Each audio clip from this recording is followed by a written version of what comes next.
Hello, hello, are we live? How are we doing, people? How do we do, fine people?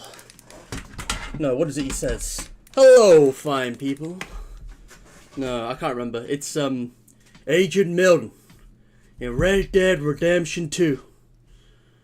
Mr. Milton, you came for Margit?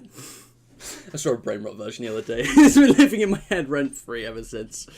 But anyways, chat, we're not here to talk Red Dead, unfortunately. As legendary a game as that is, so legendary I couldn't possibly stream it, and I never bothered because I just couldn't. It's too big. We're here to talk Five Nights at Freddy's. There is a lot to talk about today. I think I just want to start by outlining what is even going on here to clear up any confusion. And while we've got so many people in chat, hello and welcome. Also, I didn't even put my pinned message in, did I? Oh no, I did, I just didn't pin it. That is pinned until somebody can beat it. If you get a good comment, we get a funny comment, pinned, alright? I also forgot to put in the charity shout-out. Next on the list is Trust, I believe. But don't worry about that now. Charity shout-out, QOTD, I haven't even written them yet. I need to do that. But yeah. So, before we get started, before we begin, would anybody like to get out? I don't even know what the QOTD should be for today. I haven't come up with one yet, but this is it. I could go with this, but no, I think I'll do this. This is from last time. First of all, how are we doing? Let me just respond to chat before we do anything.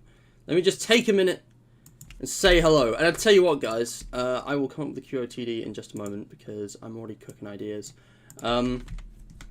But yeah, DJ, Super Mario DJ, hello and welcome. Scooby, welcome back. Phil the Brave, nice to see you again. Ethan, True Player, hello. Mac, nice to see some moderators in chat. And Crenella, Patience Lucy, I will be with you in a moment. But chat, how are we doing? Many music jump scare, the underrated game. FNAF 3 was always my favourite. Are you doing the good ending? Yes, I am, and we will talk more about that soon. But yeah, no, the FNAF craze, if it hasn't started for you already, it starts here. Listen.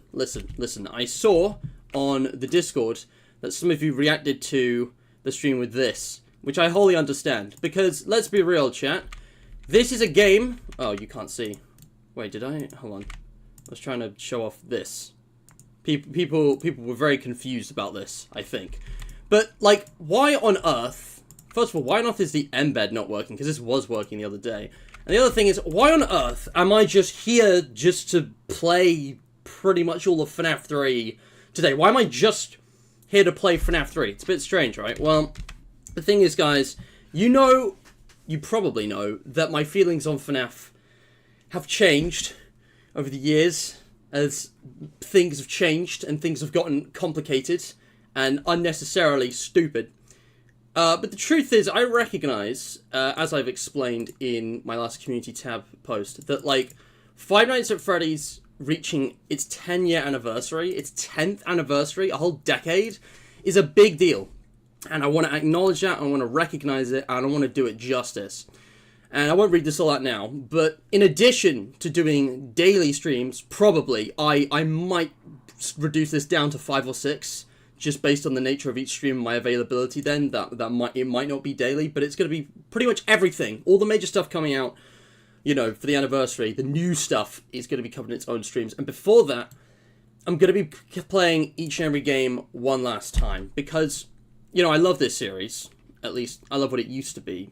But the thing is, guys, when you're constantly revisiting these games, and you're constantly, you know, having people in chat asking you to play these over and over and over, it gets old. It wears off. I genuinely do not feel nostalgia for any of this anymore. Nowhere near as much as I did for FNAF World, because that was the only one that I really went a long time without playing. And, you know, that's fine. I love doing streams on these games, but they need a break. They need a rest. And I don't want to, like, you know, say I'm going to commit to something when I'm not. So this is it. It might not be, given enough time, but I'm going to call this the last time I play FNAF 3. At the very least, last time on a Mr. Matt stream. And that is what all of these are. And it's kind of funny that I'm starting with FNAF 3, but there's a reason for that. It's one of the main things we'll get into when we talk about this. But yeah, Hope you like the intro. As I said in the description, for FNAF's 10th anniversary, I bring you my FNAFathon. It's exactly 1 month until the anniversary, guys, pretty much. 8th to 8th. It's exactly, I think, 31 days. And, yeah, I am basically going to be doing a FNAFathon in the run-up. There are going to be lots of FNAF streams this month. Like, it's going to be almost all FNAF, so get ready, because this is it. The big one. And, yeah, one last revisit of Five Nights at Freddy's 3. Guest starring Crenella, aka Chubbs, aka Lucy. She's here, and I'm going to call her now when she's ready. I know there's a bit of latency on the stream, so I want to make sure that she's ready. So I'm just going to linger here for a moment. But yes, I'm going to obviously screen share as I normally do. I'm going to call her now. She's typed "oh." Okay, we're good. Hello? Hello. Okay, I didn't hear the ringing for some reason, but I can hear you fine. My audio's been a bit wacky lately because new headphones. But I think it's working. Lucy, my girlfriend. For those of you who don't know, how are you doing? Hi. I'm okay. I'm good. Good. I may or may not have a mild sugar rush because I just had pie. What flavor? Pie flavor. Pie flavor, yeah. Honestly, apple. a sugar rush is welcome right now. I want this to be hype. I want this to be big, excite. Guys, we're playing FNAF 3 because I was going back on my old channel videos, and the thing is, because you guys all requested I revisit all the FNAF spin-offs, I've actually not covered those first 3 games on the channel very much. Aside from the time I did a dedicated FNAF 3 stream way back in 2019 for the 5-year anniversary, if anyone remembers that, you get a Veterans Pass. Aside from that, I've only played FNAF 3 kind of tangentially in, like, Ambience Weekly Challenge archive streams, so I present to you my first and only actually dedicated FNAF 3 stream. There was the one time, like, I made a bet and lost that with Ethan, and he'll tell you about that, but no, we're just going to launch the game here, get the screen share up and running. It's going to be good. Hell yeah. Here we go. And Lucy, you are here for a good reason. Why did you decide to join me for this stream out of all? Well, I invited you, obviously, but what are you doing here? I'm just going to restart the game. Hold on. Sorry.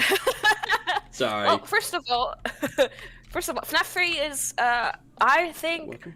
honestly, among the top 3 for me. Like, it might even be my favorite, just because I really like how it executed the lore crumbs that it gave us, the atmosphere, the overall, like, just the kind of, like, concluded story it initially presented, Yeah. before, you know, the rest got added on top, you know. Yeah. But I love this game. I would never play it myself. Because I'm an absolute marshmallow who cannot, like, deal with this kind of thing. She doesn't like horror games, But guys. it's still place on my heart. You've never played Five Nights at Freddy's 3, but you have played 1 and 2, haven't you? I've played the first one up to night 6. I couldn't handle 7. You played the first 6 nights of FNAF 1, that's great, honestly. Yeah, and I passed the first night of FNAF 2 before I called it quits because that was too much. Yeah, I mean, sensory overload, honestly. You'd hate UCN, I'm Oh, sure. absolutely. Guys, is it me or is the Yeah, game it's too not loud? funny. Can you guys hear Lucy alright? I felt the game was too loud. I'm gonna turn the game down just a little bit. I don't know. Is my chat not refreshing? The chat's not refreshing! Oh my gosh, I didn't see the new messages. Let me just catch up. But yeah. Ethan, we already got a comment winner, that's awesome.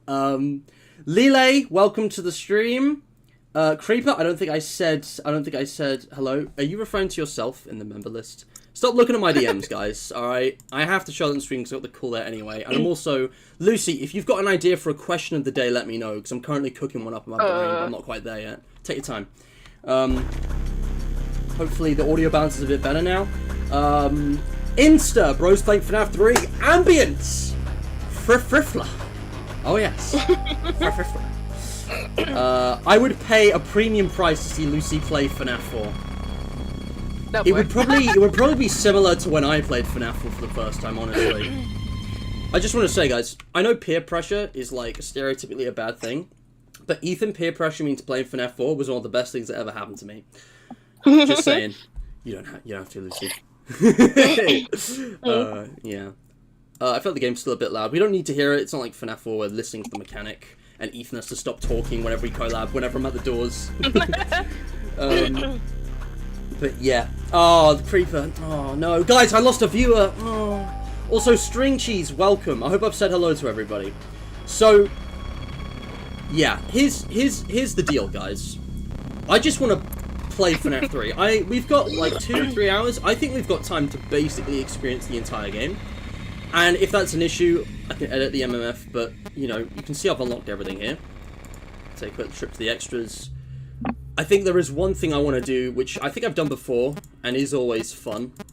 I won't play the jump scares, in case you're worried, Lucy. And that's actually to replay the whole game with aggressive cheats. I have done this before, I can't remember when, but I distinctly remember doing this on stream. It might not have been the whole game, it might have just been like an ambience weekly challenge, but let's... Guys, let's get both endings. That's my goal for today. I'm gonna get both endings on aggressive, and then we'll throw some attempts at NAO if we've got time. Actually, I think I might have a QOTD. Oh yes, Lucy, please. Good timing. Which FNAF 3 minigame is your favorite and why? Ooh, good one. Good one. That's unique. I think I might need other people to come up with my QOTDs for these streams, because these are all going to be collabs, guys. And it's like, I've done so many before. I need some original ideas, yeah. Which FNAF 3 minigame is your favourite and why? You've even formatted that in the exact way I always phrase it, even though you don't, like, religiously watch my streams. It just makes sense, you know, like hearing people, like, not just go, so I know this one the most, but, like, explain why. You know, that's the most interesting part. Lucy, I love you so much. You're very thoughtful. Lucy, I'm gonna simp you on stream. You ready? Chat, I forgot to put her picture up. There she is. There's the profile picture. And she is tagged in the description. Her YouTube channel's tagged. Hopefully you can find her other socials from there or whatever she's doing. I know you're active on Tumblr. But yeah, just gonna double check that. Sorry. But yeah. Anyways, let's move on. But yeah.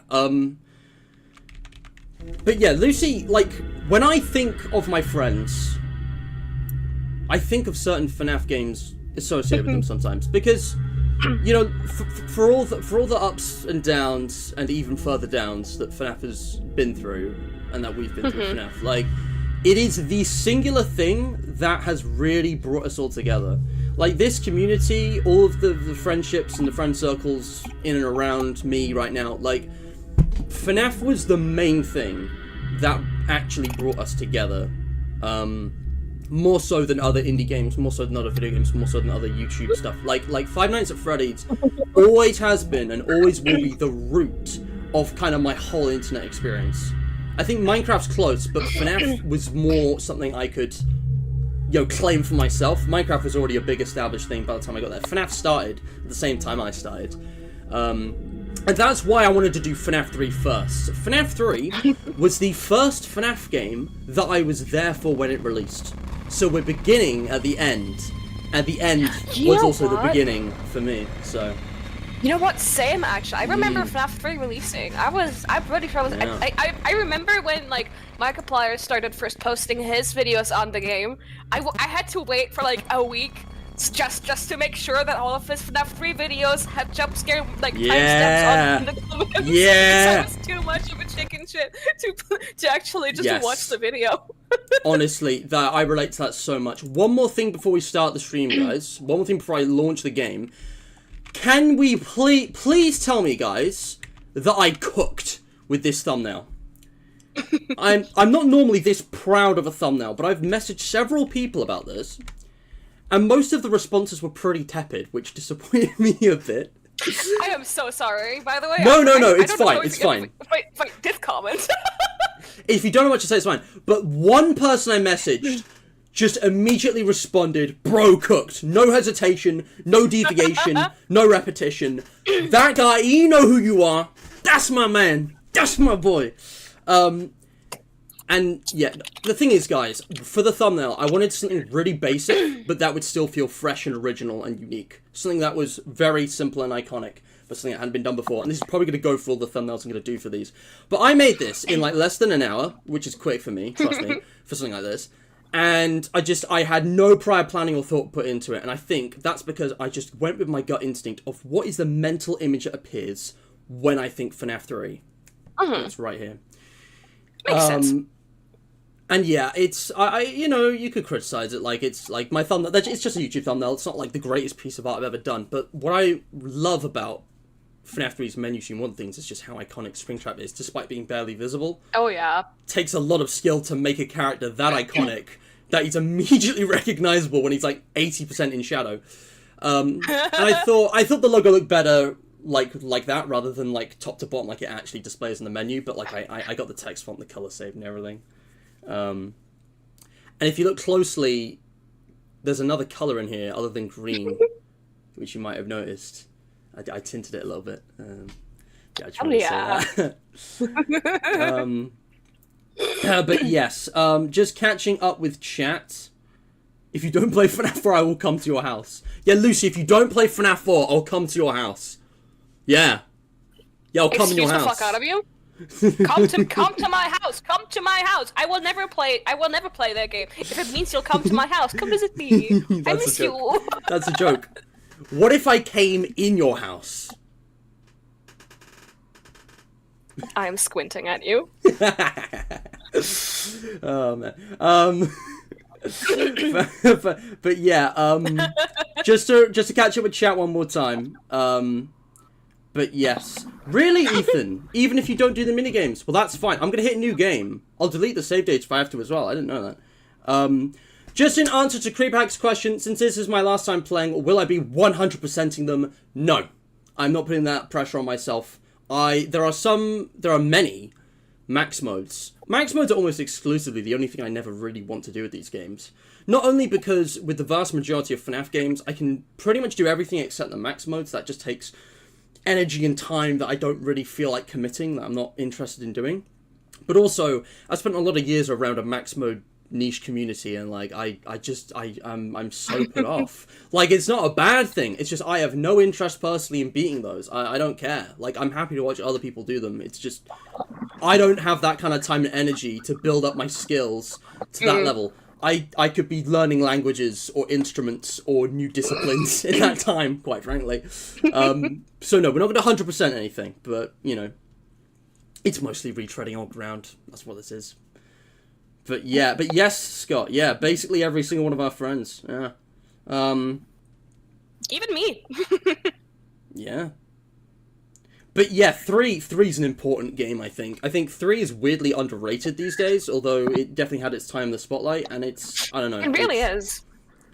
There's always been people who didn't like it. Yeah, I feel like there's always people who've been like, the spring trip jump scares and scariness, or like the nightmare jump scares, like the fucking the phantom jump scares like aren't lethal enough. They're not like or stuff like that. But like I always found it's more about the atmosphere and the storytelling through the surrounding context than. You know, like, I do understand that where people are coming from, and that, like, the gameplay is ass. I don't even think it's that bad, but I can definitely see why there would be complaints. Well, I've got a lot to say about that, and we can get into that, because I was looking back at my old tier lists, guys, from last year, and I remember Ambient saying, seeing FNAF 3 in S is like a jump scare, but I have my reasons, despite its flaws.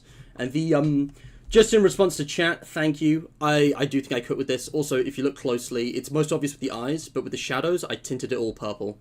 So it's purple and green. Nice contrast. It's subtle. And not intentional. Genuinely not intentional, but I'm wearing my one purple shirt for this today. So, you know, bringing out the goods. I'm actually going to get started on the game now. I'm sorry for making you all wait so long. I'm just going to ping Hydration Nation again in case nobody is watching. The gameplay is starting. Let's just hit new game. We'll get right into this. Coming soon, Fazbear's Fright the Horror Attraction. This is going to disappear before we're able to read it. I'll take a screenshot, why the hell not? But we've all read that before. We know what the story is. Shall I mute the phone calls, or do we want to hear them? Because we're probably going to talk over them. Yeah, I feel like it doesn't make any... Like, we've all heard them before, there's not that much to comment on. Hey, glad you came back. I'm going to mute them, because I don't want to be talking over them and pausing awkwardly. That's why it's there, guys. I know they're a part of the experience, You really went inside. Silence, wench! The silence, wench! Yeah. But yeah, ambience, I'd love to see you do your own version of the thumbnail. Who knows how much better that might look. And that's fair enough, Creeper. But yeah, making thumbnails is just fun. It really is. It's one of the most fun parts of this for me. Also, yes, Creeper. But this is the thing. So, just answer another question in chat. DJ, I hadn't thought about it, but yeah, I think the way I had a 5 years at Freddy's playlist, I might just make a FNaFathon playlist. I think that's a good idea. I haven't done that yet, but I probably should, so I'll probably do that, yeah. But yeah, no, FNAF 3 and B tier is respectable. If it's any lower, that's when I start really having problems. Ambience always has great takes, even when he disagrees with me. But yeah, okay. I'll delete my save. You know, once we've I'll delete my save soon. Do I actually have to? Hang on, sorry. Do I have to actually go into like the MMA? Because I should do that now, as I'll forget. MMF. Sorry. If I just change good end to 0. Sorry, Lucy. Hold on, because this is important. I mean, Guys, didn't the main menu screen say hold delete to reset data? Yeah, I mean, I could just do that, but Yeah. Alright, you know what, we'll just do that, because, like, the game is not that big. Even if I don't play through it all today, I will probably finish it off camera. Like, it is... this is a one I enjoy coming back to. Let's do that. Right, sorry guys, false start. Holding delete. Oh, and there it goes. Pop goes the weasel.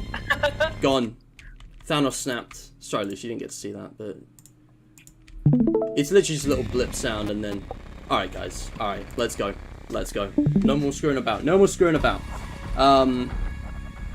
But yes, I am not going to be playing any fan games for the FNaFathon, except the new ones releasing for the anniversary.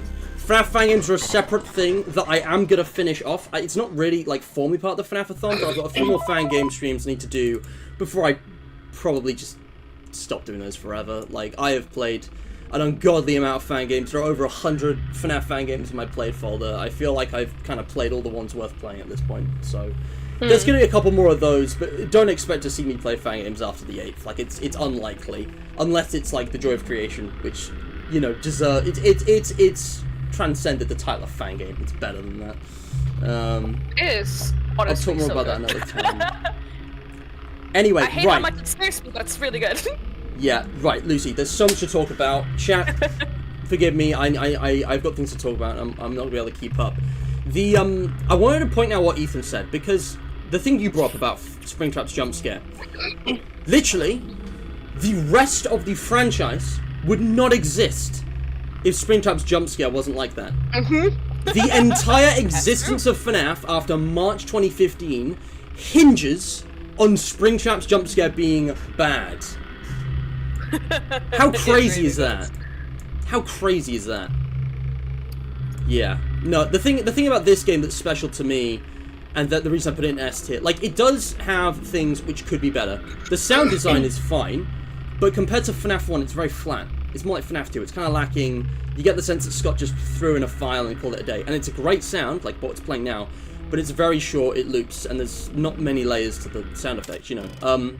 I actually think the gameplay in this game is phenomenal. I think it took everything that was wrong with FNAF 2 and turned it around in the most perfect way. Every single camera is useful. The way the phantoms spawn, the way they damage your systems, the way Springtrap moves, the way the audio works, it's very finely balanced so that there isn't a singular optimal strat. And yes, people will say, no, Cam 6 is the optimal strat. Well, if you get rid of Mangle early, and you reboot the audio when you've got to reboot it anyway, like if your audio is already out, you might as well trigger Cam 4. That's equally good. Also, there's a strat that I think Ethan actually devised, where you keep Springtrap on Cam 2, and you basically let him wander around otherwise. It's like, is that the optimal strat? Like, there's and Cam 7 as well is great. There's so many different ways to play this, unlike 1 and 2, which were linear and forced you to do a singular repeating motion. This game makes you think. You have to make decisions tactically in the moment. You actually have to be kind of like paying attention to what's happening. And that just wasn't really the case with the first 2 games. Once you knew what you were doing, which you had to for FNAF 2. Special shout out to Markiplier trying to romance Springtrap as long as possible to prevent the jump scare, just long enough to pass the night. Yeah, again, guys, it demands the player to bring out different skills and do you know, unusual, unorthodox strategies. It worked. Markiplier's Riz is a game mechanic. This is a known fact. Only Markiplier could Riz Springtrap that good though. Honestly. No, but also, yeah, I agree. I agree. Yeah. There's like you have several options when he gets too close, like before he like obviously peeks in through the door. Yeah. Even then, he's got several really... stages. Oh You yeah. got you got the Hail Mary of Cam 1. Yeah, and like getting rid of the phantoms, for example, also requires different tasks, but they're all not like super linear. And I genuinely like something I love about this game is the set design. Like all of the different cams looks genuinely so freaking cool. Let's just go through them, because like genuinely, people say this game looked ugly with its rotten green aesthetic. I think they missed the point. This game is the most visually compelling out of the original 3 for me, and like it's not even close. Like, Scott perfectly made a really iconic, like, set with, like, mainly reused assets. Like, it's mainly reused assets, and he still made it, like, really good. Also, there's Night 1 done. I just realized, if we want to get the good ending, we need to do the minigames. I don't think there's any we have to do on Night 1, but I'm gonna sort that out now, before I forget. Because I want to get both endings if we can. If I just leave the Shadow Bonnie minigame undone, then load Night 5 again, I can do bad ending, good ending, like back to back. Yeah, now we're playing as Freddy Frebember Fember himself. I always like to explore the whole way around. To be fair, actually, I'm playing this the intended way because this is the first clue corridor that we get. Let's go back to the stage for a minute because I didn't see Bonnie and Chica. But yeah, look at that, the gang. But yeah, I also love the water trickling down everywhere. The rats, the like debris, like it's so obviously rotten and abandoned. The attention to detail. This is really good sound design. I love the sound. The and also, thunder in the background. This is a bit of a strange one, and it might not mean anything. But I noticed that there's like the sound of seagulls at some point, in addition to all the rain and thunder. And to me, that made me imagine that this was near the seaside, which I don't know if is the case.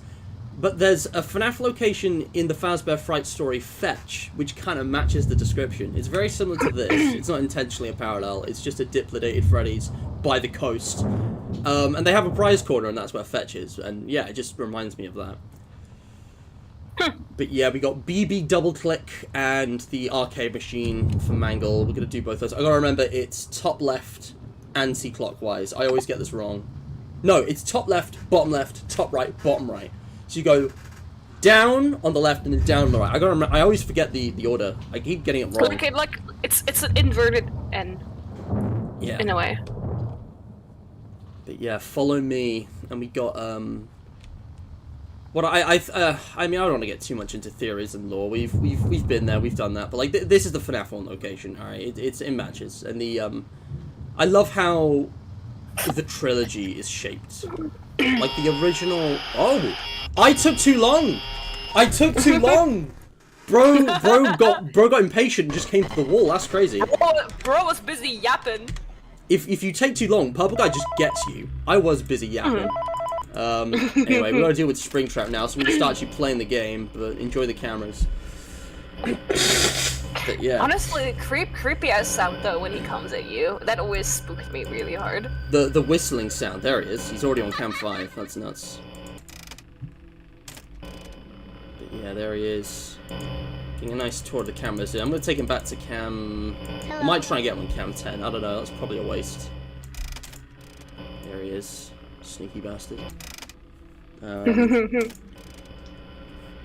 But yeah, no, you're right, Ethan. Not every camera. Every camera is like has potential, I guess. Like 9 and 10 are useless if you know what you're doing. Cam 1, ideally, you'll never use. And I guess Cam 3 is kind of meh. I did a tier list of that as well at one point, I think.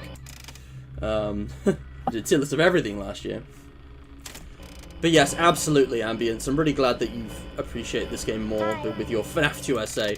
Although I feel like the hate train for FNAF 2 is really overblown these days. It's got design flaws, and I put it in B tier, but oh my god, guys, calm down. You go on like it's the worst game ever made. It's really not. Yeah. Okay, I gotta go repair those. Let's hope I don't get screwed. It's night. Well, I think Oh yeah, we don't have the aggressive cheat. Never mind. Worth it. Worth it for the endings. I remember we're playing this regularly, but honestly, that's fine. I just wanted to mix it up, but I didn't know about the save file thing. We can do aggressive stuff later. Don't take that out of context. Where did Bro go? Oh, Bro went to 9 of his own volition. Let's go. So yeah, guys, I'll do Cam 9 10 strats just to keep this interesting. But yeah, Ethan quoting Markiplier there, very nice. Livy, welcome! I'm not going to read out that cringe-ass Riz you just... What on earth? Actually, honestly, it's kind of fire. Let's not judge it. Let me just read it out to get a sense. Roses are red, Toy Bonnie is blue. Who wants to be my player too? Ooh, I don't know. Livy, I will be your player too. Or you're my player too right now. I think the way this relationship works...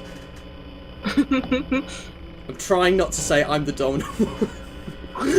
In the context of this stream, I'm leading the play, which is FNaF. We're playing FNaF.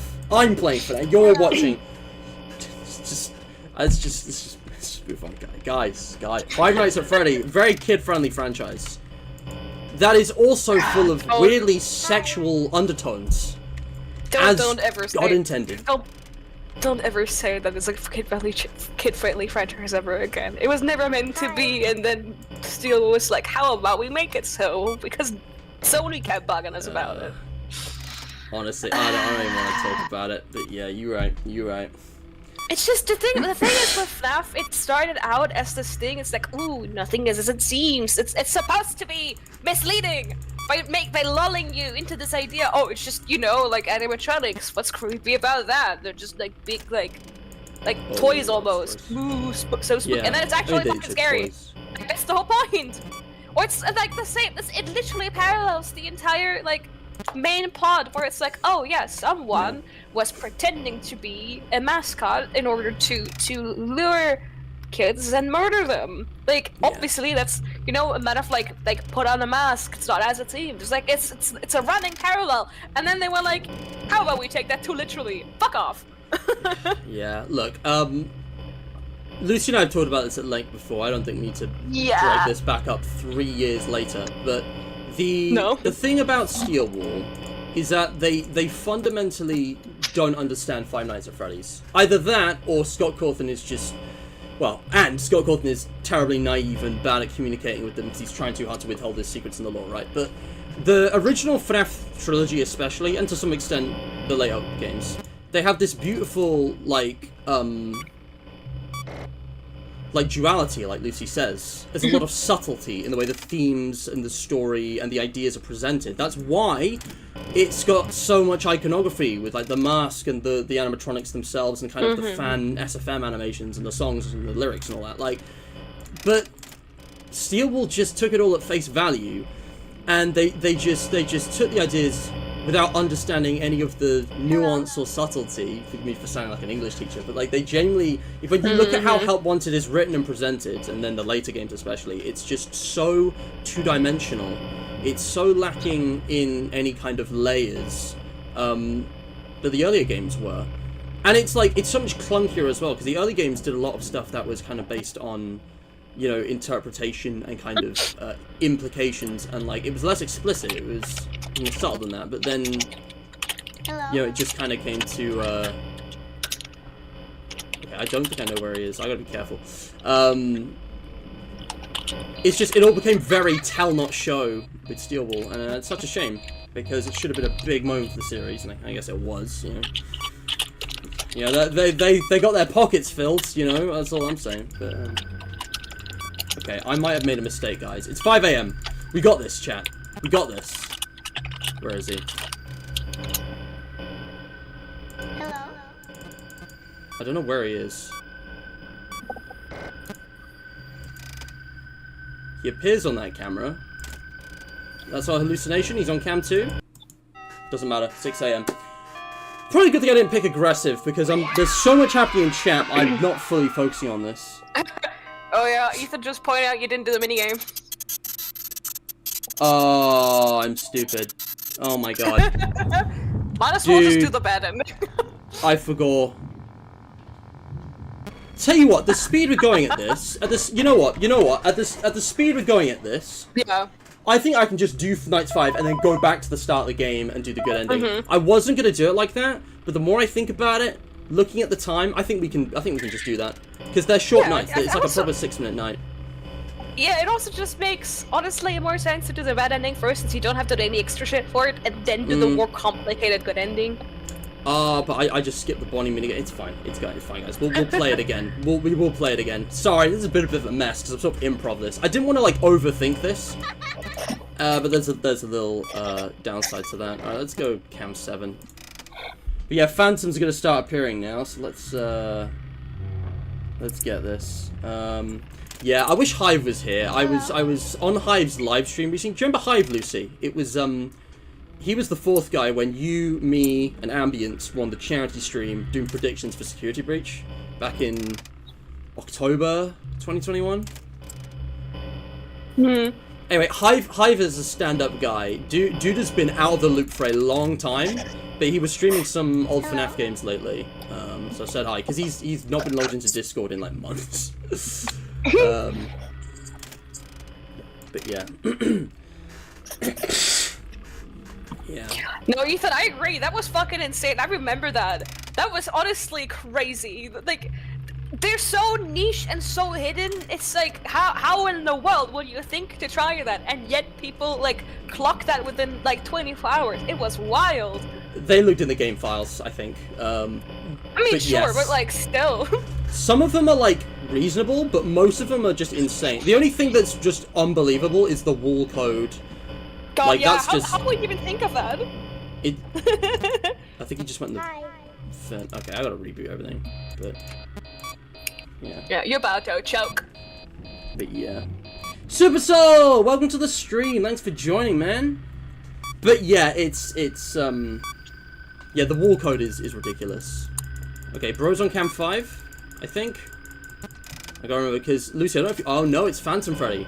Lucy, I don't know if you know this, because this was a game changer when I discovered this. Like, this has always been a thing, and I did not know about it for years. But the whistling sound only plays when Springtrap is close, or there's like a phantom about to attack you. Like, it only plays in those circumstances, which means you can tell if he's close or not just by listening. Makes sense. Yeah, and it's like, I did not know that for like 80 years. It blew my mind when I found out. Where is bro? Okay, Cam 7, that's cool, that's cool. We're going Cam 7. We're going Cam 7 strats for this. You know what? I think maybe now it's time to talk about the good old days, because Abby says 2015 FNaF fans were built different. Oh yeah. I disagree that this game is targeted towards children. I don't think Scott Cawthon, quite frankly, is that smart. I feel like I don't if know. anything, he said that to retroactively try and like reason it so people don't question him. I think as he got the response to the first FNaF, the game was targeted towards fans and YouTubers, which tended to have child audiences, but I don't think it was ever a game for kids. That's just antithetical to what FNaF is. Like, it's better than that. It's definitely like a light horror game. Like, in the grand scheme of things, it's a game for teenagers, I guess. Like, a lot of 12-year-olds played this game, but like, I would not recommend these to anyone under the age of 10. Like, it's kind of crazy to me that many people played FNaF that young. To me. Yeah. But you know, if it's not that scary to you, it's kind of subjective. Different things scare different people. I was watching 8-Bit Ryan play Outlast at the same time I was starting with FNaF. Outlast. I mean, that's like the opposite end of the horror spectrum, to be honest. And I'm actually too scared to go back to Outlast. Like, where is bro? Okay, bro's on 8? Yeah. This is so cool. I don't spend time looking at this because of the risk of puppet, but like, look at that. Again, the active animated lighting on the cameras in this game, as well as the static, it's beautiful. Yes. It's just beautiful. But yeah, Lucy, let's talk our origin stories, right? Because I've talked about mine before. Like, FNaF 2 was my first game because my sister Tasha introduced me to FNaF before FNaF 3 released, at like the tail end of 2014. Oh my god, did he blink? No, that's just the static, I think. I was gonna say, does like, bro blink? That full look like a blink. Does bro blink? Huh? That'd be crazy. But sorry, I interrupted you. Continue sentence. So, Tash, my sister, Potato, she first introduced me to FNAF like tail end 2014, like the FNAF 2 hype train. She was on that, I was not. It was kind of a thing at school. It started to come up in like any computer classes we had. And okay, I'm just gonna go reboot stuff. She watched a streamer called Battle Athlete, and I actually went and looked up his stuff the other day and watched one of his streams from way back in 2015. The dude's made some questionable content since, and I hope that's the vent I locked. But, uh-oh. No, please. Oh! Oh, that was close. That was close. Oh my goodness. But yeah, but like, for me, FNAF started with that, but also with Markiplier and the Living Tombstone, and then eventually 8-Bit Gaming. If you guys remember their FNAF 3 Theory Thursday, I grew up on that shit. That was peak. I was like 14 and kind of new to the internet, and oh my goodness, it was a good time. But Lucy, what about you? How did you get started with FNAF? Because I don't remember. I think the first person I've ever watched play FNAF was PewDiePie. Oh, really? Okay. But yeah, but like he was. I remember him being kind of a hater about it. I was like, nah, this feels unfair. So I'd like, and I was kind of interested, like, oh, that's an interesting atmosphere. But I was again like also kind of spooked. But then I saw Markiplier play through, and I like Markiplier, so I started like watching him play it. And I think this was around the time when 3 had not yet released. So by the time that I finished, like I guess find the bravery to watch him play through the second one, the third one released, and then I had to again like build up bravery to watch that one too, which I did after like I think a week after he finished posting about it, and I started being invested. Like the story hints, the mini games, everything just was like super interesting to me. I love mystery. I love like theorizing stuff. I love like visual storytelling and just, you know, I guess unspoken storytelling, and it was just so compelling. So I kept like vaguely following it, but I think it wasn't until Sister Location happened that I was like fully invested in the lore and was like started to like write my own theories.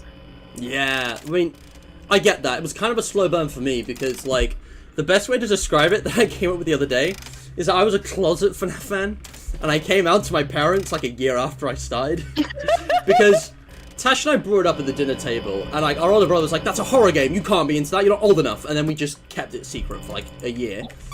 And that was like, yeah, like March, April 2015. August 2016, Mum's like, oh, you've done really well, Matt. You finished middle school. You're going to senior school. What should I get you for your birthday? And I was like, so there's this game series called Five Nights at Freddy's. And I got the bundle of FNAF 1 to 4 as they were in August 2016, just in time to play those. And FNAF World, which I got on Game Jolt. Where did bro go? Okay, good. Also, Creeperhex, to answer your question, I didn't really look at the meta stuff, the surrounding stuff. I didn't look at the community. Literally, I only watched Markiplier play through it, and maybe 1 or 2 videos from MatPat. But so I never actually even like heard of the hoaxes until like retroactively, way after the fact, when they were already disproven. I'll answer that question in a moment, but I just want to say but yeah, like I basically started actually playing the games for myself just in time for Sister Location to release. Sister Location was the first game I actually played on release. So again, that one's pretty special in its own way. Okay, bro's on cam 10, it's fine. I should really get him off here, but I'm gonna do what it might be the smart thing and just kind of let him wander and save audio lures. Okay, he's on 9. But no, okay. Man, what is bro doing? Oh, I saw the puppet. No, it's just a mask. That's really? Always there. Oh yeah, okay. That's decoration. Okay, because I saw it earlier as well, and then later, like, I thought I didn't see it anymore, but I was looking in the wrong place. Yeah, no, it's not, it can't be the actual puppet, because it's still there when the puppet does appear. And apparently it's Phantom Puppet, but the puppet on Cam 8 is a spitting image of FNAF 2, and it has a reflection, which is always like a point of contention. The fact that it has a reflection is really interesting. Yeah. Okay, let's just get him down to a safer point. Okay. But yeah, just try and keep up with chat. Yes, you remember Basilati, that's cool. Also, yes, Outlast made me scream twice now, and this is after I'd nearly 100%ed RE7. This has always been a PG-13 horror franchise at most. I mean, yeah, no. Guys, the movie's rated a 15, right? The movie is a 15. Am I remembering that wrong? Okay, hold on. Hi. Because if the movie's a 15, I don't know. I mean, to be fair, it's definitely not 18 plus. Like it's fit for popular YouTube such stuff. Ooh. Okay, we're good. Bro got it close than the Springs and William Afton. Yeah, so PewDiePie, the thing about PewDiePie back then, I don't think this is the case now necessarily, but I think he was one of those mainstream gamers. Yeah. He played Call of Duty on the Xbox, you know? Like, he was not an indie game guy at that point, I don't think, which is why I probably wouldn't have appreciated FNAF for what it was. I mean, seeing his, like, lack of reaction to, like, FNAF or jump scares is impressive, because he's also very versed in horror games, and that's fair enough. I didn't watch a lot of PewDiePie, but I've seen that, and, uh-oh. Game, please. I don't know which vent he's in. That might be bad for me. Uh-oh. I don't know which vent that was. Questions, where is he now? The safe... No, what? No, I'm so confused. I heard a vent sound. Bro, Oh my god, there he is. I swear I looked at Cam 12 and he wasn't there. What the freak just happened? This is the thing about Springtrap. He's clever. He tries to trick the player. He tries to trip you up. No other animatronic did this before him, and I don't really know if any did it after. Maybe Ennard's. Ennard's was pretty tricksy, but, like, Springtrap was one of a kind. Anyway, fooled by hoaxes. Not really. I don't think I was ever fooled by hoaxes, because I think, like Lucy, I didn't really hear of them until after the fact in most cases. I wasn't actually that deeply immersed in the fanbase until, like, late 2016. Like, I only really consumed FNAF content through YouTube before that. That was when I started learning about, I think, the Reddit, although I didn't get a Reddit account until, like, 2020. But yeah, the FNAF fandom, like, I primarily interacted with it on YouTube. Like, I had an Amino phase in 2017, believe it or not. That did not last long. You'll never find it. I didn't really post it, I just deleted that, but, you know. But yeah, I definitely wasn't old enough to really be in the FNAF, well, I don't know, I wasn't in the fandom that much until, like, 2016, 17. I did start following each and every one of MatPat's theories well before that, though. Like, I remember I was there, I think, or maybe I was like a day late, for the live stream they did in December of 2015 about the FNAF 4 stuff. Where they got, like, Smike and the Theory Thursday guys, and it was all, like, Scott started putting the stuff on the website. I remember that happening. Yeah, so the movie is PG-13. I thought it was 15. Is it 15 in the UK because of one scene? Probably. Yeah, I can probably guess which scene. But I still haven't seen it. are you ever gonna watch it? I don't think so, honestly. Yeah. Like, my take on the movie is that it is a perfect average of everything FNAF. Like, it's mid, and I don't mean that in, like, a derogatory, like, bad way. It is mid. It's like, I gave it, like, a 6 out of 10 on my out of 10 scale. Like, it's an okay film. It's good. But there's just not a whole lot to say if you're a film critic. Although the scores on Rotten Tomatoes were, as ever, unreliable. Like, they were completely out of whack. Like, the audience is way too high, and the critics are way too low. It's the same now with The Acolyte, but it's the wrong way around. And for us Star Wars fans, oh my goodness. Star Wars is so toxic right now. Like, I don't know what happened, but...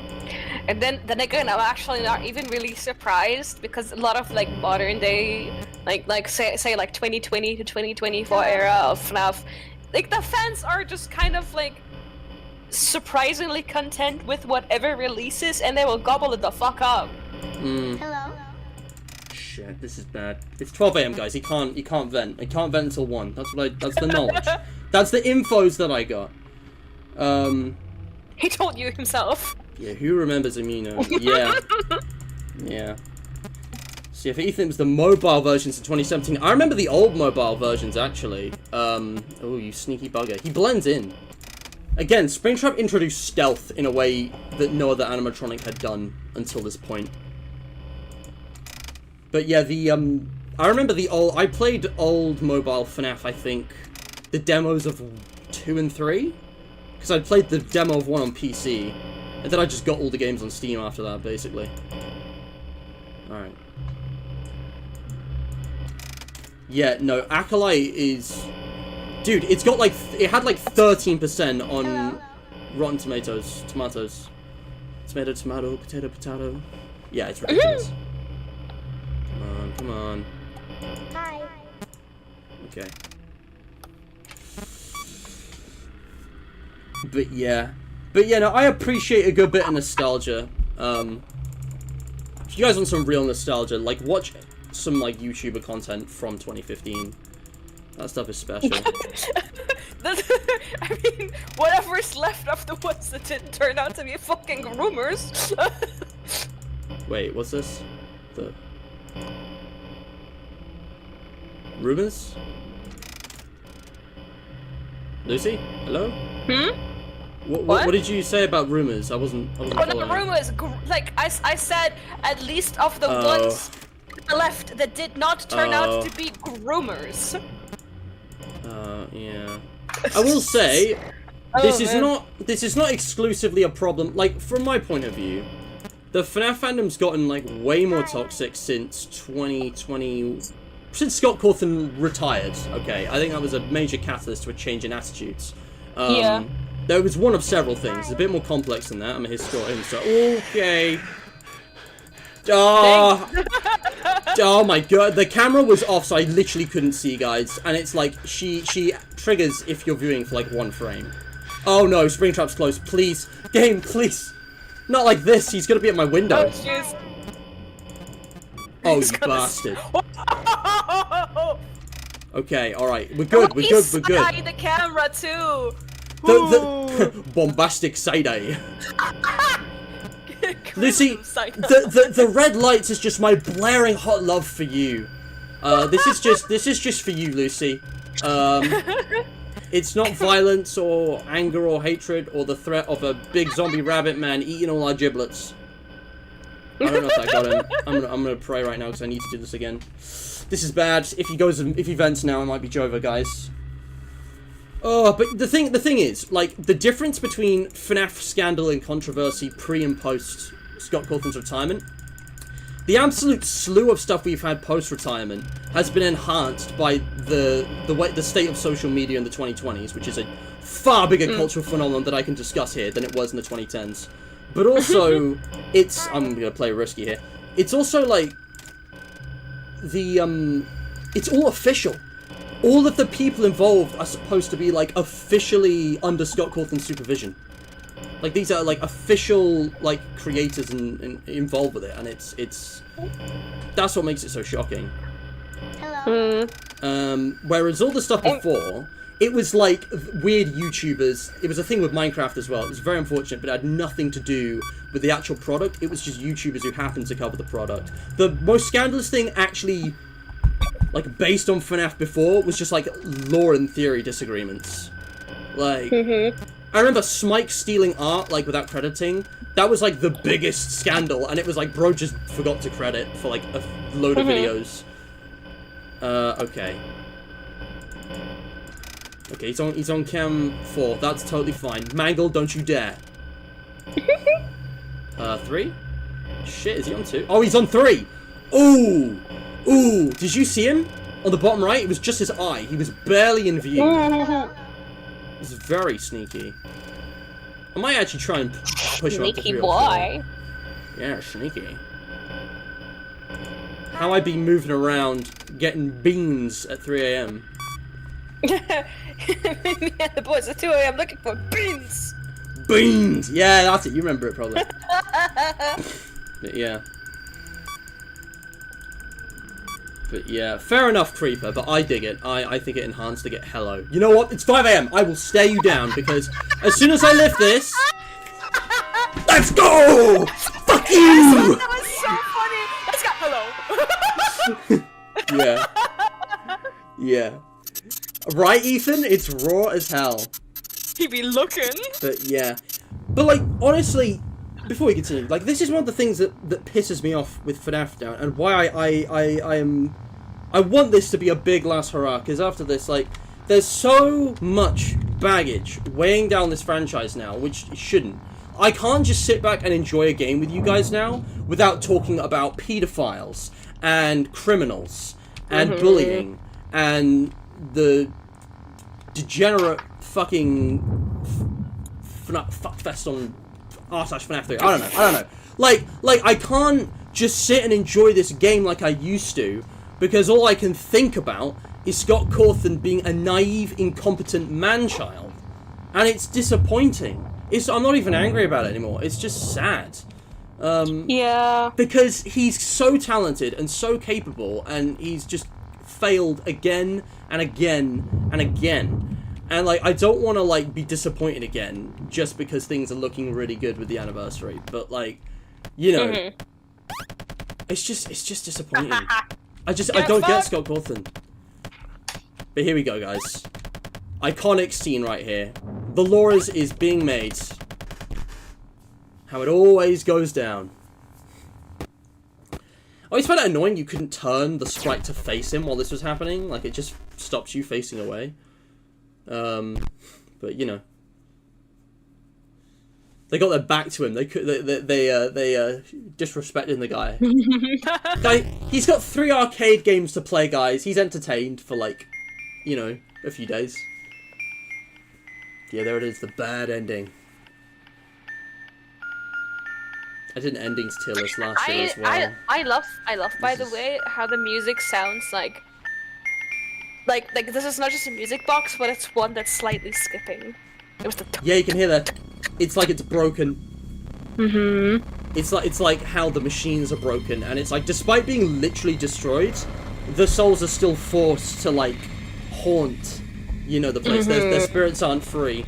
Honestly, this is one of the things that bugs me with FNaF, but it also is really enjoyable from a theorist perspective, because trying to figure out the rules of possession, it's so inconsistent, but there's also loads of different situations which could lead to kind of, like, different explanations. Like, if you look at, like, how possession works in the first 3 games, and then how Remnant is introduced in the books, and then how it's shown in, like, Sister Location of Pizza Sim, and, like, all the stuff that goes on then in Fazbear Frights with Agony, it's like a whole different story. It's like, they aren't necessarily, like, mutually exclusive, but, like, there's weird inconsistencies with it, and it's like, well, hang on, normally, you know, fire is the thing that kills them, but then there's, you know, these guys that they're destroyed, and we see the ghosts fade away, but then they're also, like, haunting the building, or are just in the flip side. Like, there's so many different versions of that story, and I think that's one of the real beauties of the FNaF lore and the theory crafting, is that there was a time where, even though there were loads of perpetually unanswered mysteries, it didn't matter. It, you know, didn't impact, you know, understanding what actually happened. Like, up to FNaF 3, like, pretty much everything makes sense. It's after FNaF 3 that, unfortunately, it was just never really solvable again. Because instead of being mysterious about how exactly the science of something works, or, you know, what exactly happened to the side character, it was like, central characters, who even the fuck is this? And, like, central plot points just being completely all over the place. It's the wrong kind of mystery. But we talked about that before. With your point about how possession works, I actually don't think it's that inconsistent. Yeah, I mean, it depends on your theory. I personally have a working theory for everything, but some people disagree. Yeah, the way I interpret it, for example, the flip side thing is that's how the spirits interact with the coding of the animatronics. Like, that's what happens inside of their chips. That's how I interpreted it. It's like a mix of coding and predisposed, you know, happenstances, I guess, in the form of those mini games, because it's very, very limited. Like, it's probably like really tiny bit size concept, but it's also kind of reflecting the memory of the spirit. Yeah. So it's like kind of a mix of both. Yeah. Honestly, Although, Lucy. Sorry, go on. Finish your point. Sorry. But even with the whole like remnant thing, for example, the whole agony stuff, I think that agony is a requirement when you're trying to artificially force it. If it's someone whose spirit stays behind because of reasons, because they want to, because they have the willpower to, then they will. And that's, for example, also what I think dictates consciousness. That's why the puppet is conscious and can think. I remember this. You're explaining your whole theory. It's great.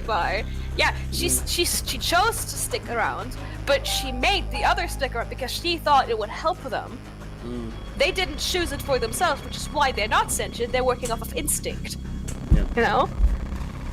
And William, I think, is kind of like almost a mix of both. Like his death He's was an forced, anomaly. but he wanted to stick around, but not because I guess he wanted to, but because he's too afraid of death and facing the consequences after it to let it happen. And that's why he's still around and conscious.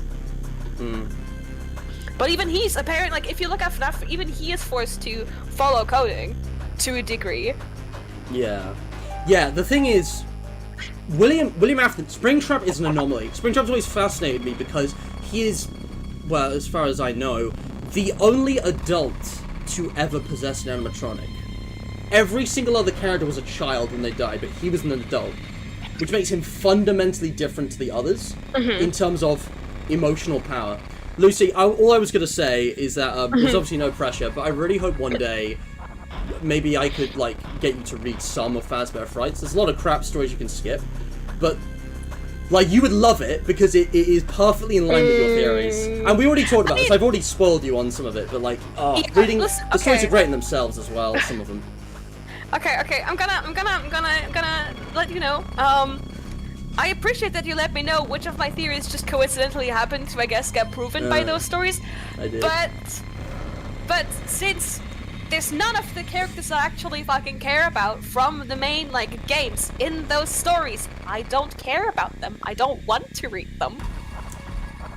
Actually. Like, they're not relevant to me and my experience of FNaF, and I don't need them to make my theories either. And I don't...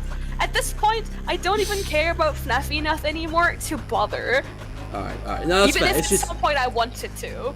I'm just saying, there are new characters who I thought were decently written who you might like, but yeah. No, I get it. It's not connected. Look, I already had a hard time with the trilogy. I don't think I can shoot through these. Oh, it's so much better than the trilogy, I promise you. It's nothing like the trilogy. I bet just again, I have no interest in horror for horror itself. I have no interest in stories that are about like cast or like new characters that I don't care about anyways. Right. So yeah, alright. That's okay. I just offered it because for me, guys, and I think a lot of people agree with this, Fazbear Frights was peak for like the first 6 volumes, and then it kind of fell off. The epilogues as one story are like great, but they really went off the deep end. The stories were better when they stuck closer to the source material, which they never really did that closely. It was like balanced. But anyway, we don't have to talk about that now. I just want to respond to chat though, because DJ, listen, I've praised Scott Cawthon a lot over the years.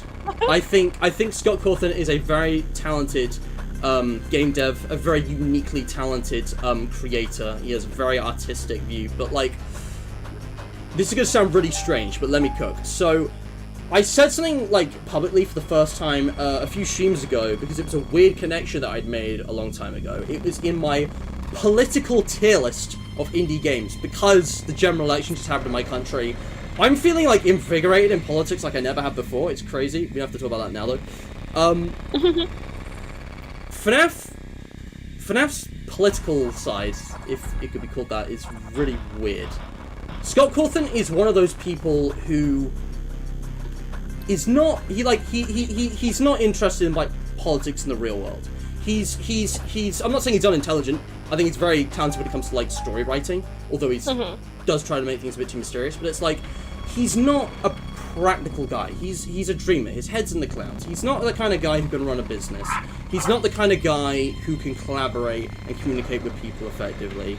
It's like he has the simple family life in probably like rural, like Texas, probably semi-rural.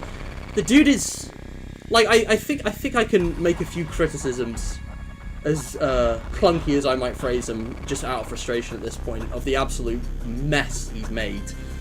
Because I feel like he is a bit of a man-child. Like, the whole retirement thing was very petty.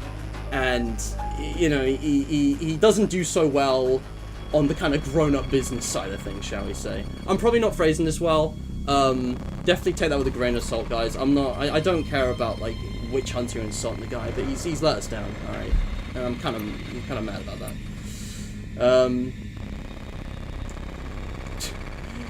Bro was laughing looking at the kids back using the FNAF community for too much time, yes. Honestly though, Ambience, yeah, like the biggest thing he taught everyone, despite being the biggest inspiration of a generation, was how not to handle something you created, and that's sad. Yeah. Because he did really well for really long. I think those first 4 years were golden. The first 5 years even, include Help Wanted, right? Help Wanted, for what it's worth, when that came out, I was still enjoying FNAF. It was a slow decline. Yeah. From the Dorco interview up to Security Breach, but yeah. You know what a somewhat indie game is that I think handled its lore stuff really fucking well. What? Ultra Kill, because the main dev Hakita, who mainly writes the game and codes for it and makes the music for it. He, like, whenever he gets asked shit on his Discord, like, hey, what about this detail or this thing? And then he's like, it's not relevant, why would you care? Like, he will full on tell you, that's just so because cool. I thought it looked cool. See, I respect that so much. Yeah, and despite this, the lore feels fleshed out. There's so much visual storytelling, little hints and pieces, just enough to easily piece together a timeline that isn't mega convoluted, but also feels fleshed out. Like, there's more to it that you don't know, but you don't necessarily need to know to get the picture. It's handled so fucking well. Yeah, just respond to chat, I think it's really interesting, Scott, and yeah, you summed up perfectly. FNAF 4 was solvable but not satisfying, Pizza Sim was satisfying but solvable, it's never been both since 3. Yeah, I love it when you bring out that quote, it's so spot on. Also, we have a QOTD, we asked you guys, which FNAF 3 minigame is your favourite one, and DJ says Shadow Bonnie, the last minigame being a mishmash of the previous 4, it feels perfect, you can look through them, realize you freed the souls, and also having Shadow Bonnie's glitchy entity, being able to visit all these in order to reach the 5th child, just another step in the right direction. Music box song as well, creepy and chilling the right amount, creates the perfect environment. I agree, yeah. It's so well designed, and it's like, that's how difficult it is to reach the happy ending. It's like you have to go through time and space to reach the 5th kind of flip side location. I don't know. Yes, absolutely. Honestly, guys, at this point, I think Scott Cawthon stopped caring about canon a long time ago, but I think in the early days, he probably had his own headcanons that weren't strictly canon, and like, the same way everyone does. The truth is, guys, canon is like a subjective concept. If it's not explicitly in the media being presented, like, certain information is just a theory. It's all just a theory. That's what Mappa always says, it's just a theory.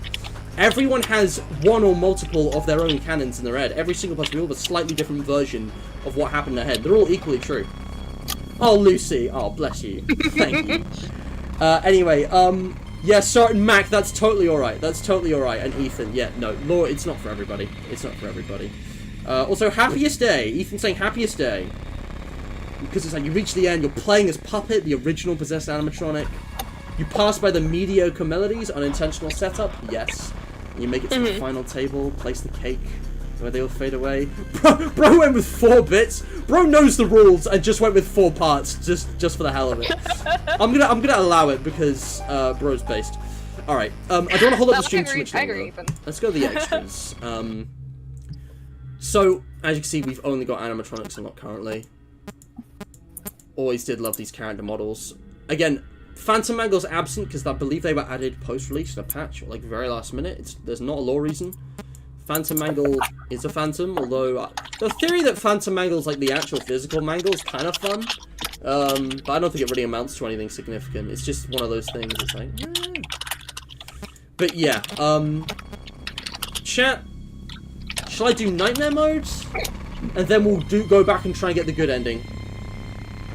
Because then we could try aggressive Nightmare, which is the only thing I haven't beaten in this game. Do what you want. You think the limit should have been 5 parts? No, Mac. I've seen some text walls. 3 is the maximum for a reason. Trust me, bro. But the we're playing not aggressive. We're playing Nightmare now, so let's watch out. And the phone calls in this game are weird. I like both so far, but I like both DJ and Ethan's take actually.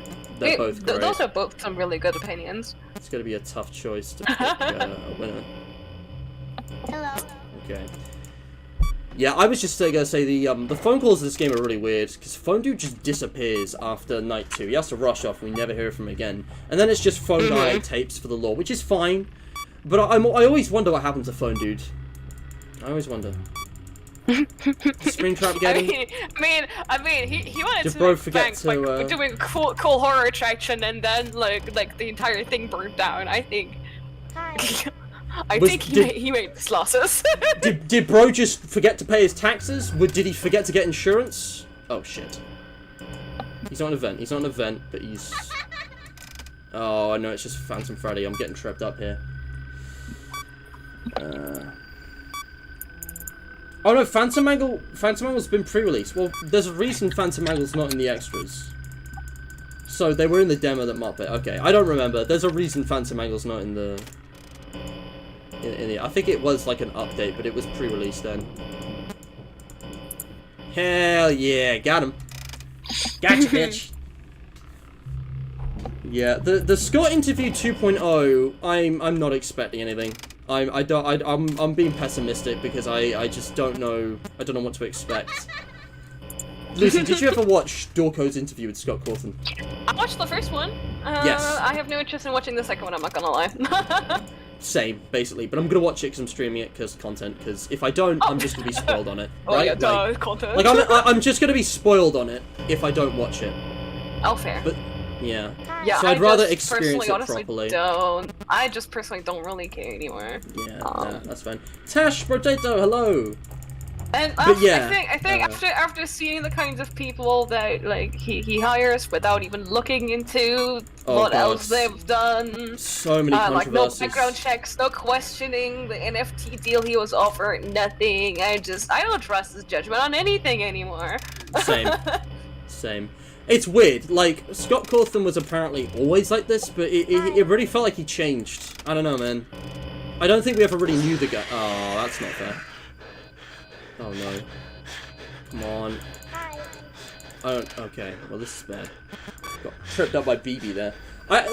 Obviously, this parasocial relationship the fandom developed with Scott Cawthon, which I am guilty of, by the way. Yeah, it's not good, but the way he spoke in that retirement post, like, I could not recognize the guy. Oh, shit. First death. It was nightmare mode, guys. I need to give it my full attention, but all I wanted to say was, oh god, what was it about? There's so much. So much. If it's important, it will come back. All right. I'm just gonna look. We got another QOTD. Scooby said Fred Bears. So the stage 4. Very, very, very first look at any visual representation of the OG diner. It's also just really novel. The minigame is fucking weird, but I think it fits a glitched arcade setting. Yeah, I like Stage 4. Stage 4's got lore. I think actually personally, I think it was Stage 4 because it wasn't Stage 1. I think the Stage 4 was the one with Shadow Bomb, Stage right? 1. Sorry, no, it's because it's a 4th mini game. I misspoke. Yeah. Sorry. Yes, I can see Creeper also put Stage 1. It's Stage 1. Yeah. What am I saying? Because I also it makes me think of FNAF 4 because I think it's not necessarily the same location. It's like Prepaz. Yeah. Yeah. But I think if I had to point at like my favorite minigame, it has got to be the one with Shadow Bonnie in it. I like the music box track in the background is one of my favorite favorites, and it's so in my mind, iconic and specific. And then, like, with the way you glitched through the different mini games, it's just it was so freaking cool at the time. Yes. I still love it. I still think it has a lot of like symbolic meaning that I personally at least managed to spin in some of my like, headcanons and stories really well. It's just overall, I like the creativity behind it a lot. Yeah, I agree. I feel like it's one of those things. He didn't have like a strict explanation for it. He just went with it because it was cool. Although I did have that one theory about all the FNAF 3 minigames. You remember? And you were freaking out when you first heard it because it like explained the one thing that you couldn't get your head around. What was it again? It's been so long. So it has. It's been many years. I don't expect you to remember. But basically I said the FNAF 3 happiest day minigames, they're dreams, like the FNAF 2 dreams, except these are dreams directed at Michael or whoever we play as to actually enact happiest day. Because that kind of ties with the thing from FNAF 2, and it feels like something the puppet would be capable of, you know? Hello. There we go. But yeah, Phantom Freddy spawned, hello. Oh shit, where's he gone? Hello. That's not a good spot. I'm gonna hope he goes closer to 7. I mean, actually, you know what? I think if I'm thinking back, I think that might have, like, your theory there might have actually spawned the idea I had that, like, the sentient animatronics can, in a way, like, interface and, like, enter the coding of the non-sentient animatronics, more specifically the puppet. Yeah. Because, like, I really do feel like there's, like, it makes sense if the puppet could interact with them to try and help, because the first attempt of helping them did not work. 1 AM cam 1 chat. This is risky. It might be over, guys. Like if this was at 5 AM, we'd have it in the bag. 1 AM? Yeah, he's starting to get quick now. I might be dead. Oh god, he was there! I don't think you can lure him to cam 1 when he appears like that. I'm not sure. I'm not sure you can do it. Cam 1 is like it's only gonna work for so long. By the way, in my mind, when he leads into you like that, he's like, "Excuse me, can you open the door, please?" Yeah. No, honestly, I'll talk about that in a second. I always love just bringing up jump scare, but the creep hacks. I see your QOTD about stage 1. The fact that you're glitching out of Browns to break the script. It's exactly why I love the Loki series based, or Help Wanted 1, or Little Nightmares, or even FNAF Worlds. But yeah, it's very cool. Also, yeah, Abits, FNAF fans treated Scott Cawthon like a FNAF character Lamel, superimposed their own headcanon onto him, and then got mad it wasn't true. Yeah. I'm glad I didn't have the problem to that extent, but like, a lot of young impression people, yeah, they idolized him. I idolized him to an extent, it was bad, but some people really idolized him.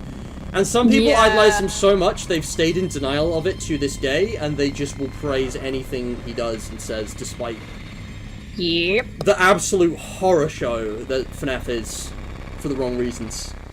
I mean, I haven't even... I've tried it to not follow it, so it's been a few years. It might have calmed down, but I don't know. But yeah, the thing I was going to say about that, which kind of links back to something weird. This kind of links to politics, I think. I know this sounds really strange, but like... It's interesting that a lot of Five Nights at Freddy's fans, most Five Nights at Freddy's fans, I don't think this is a generalization at all, the vast majority would identify themselves as leftist, progressive, and kind of politically left-leaning in terms of the policies that they would advocate for and what they believe the government should do for society, right? Like, a lot of them are all about, you know, I don't know, trans rights, and, well, because that was a talking point for some reason. But also, you know, like centralized economics, like nationalization. Maybe that's a bit too specific and a bit too academic of me to claim. But like a lot of FNAF fans are very much anti-conservative, anti-religion. They want like an institution that is kind of semantic. Yeah, is that the right word? You know why? And then Scott Cawthon is this conservative Christian. Yeah. In opposition. I just find that interesting. I don't think it should have been a surprise to anybody, but like, Scott kept his personal political beliefs and views out of his games, I think, and I've always thought it was a good thing, and I just think it's kind of weird how that's panned out. all things considered. What do you think, Lucy? What's your take? Yeah, I was gonna hold on.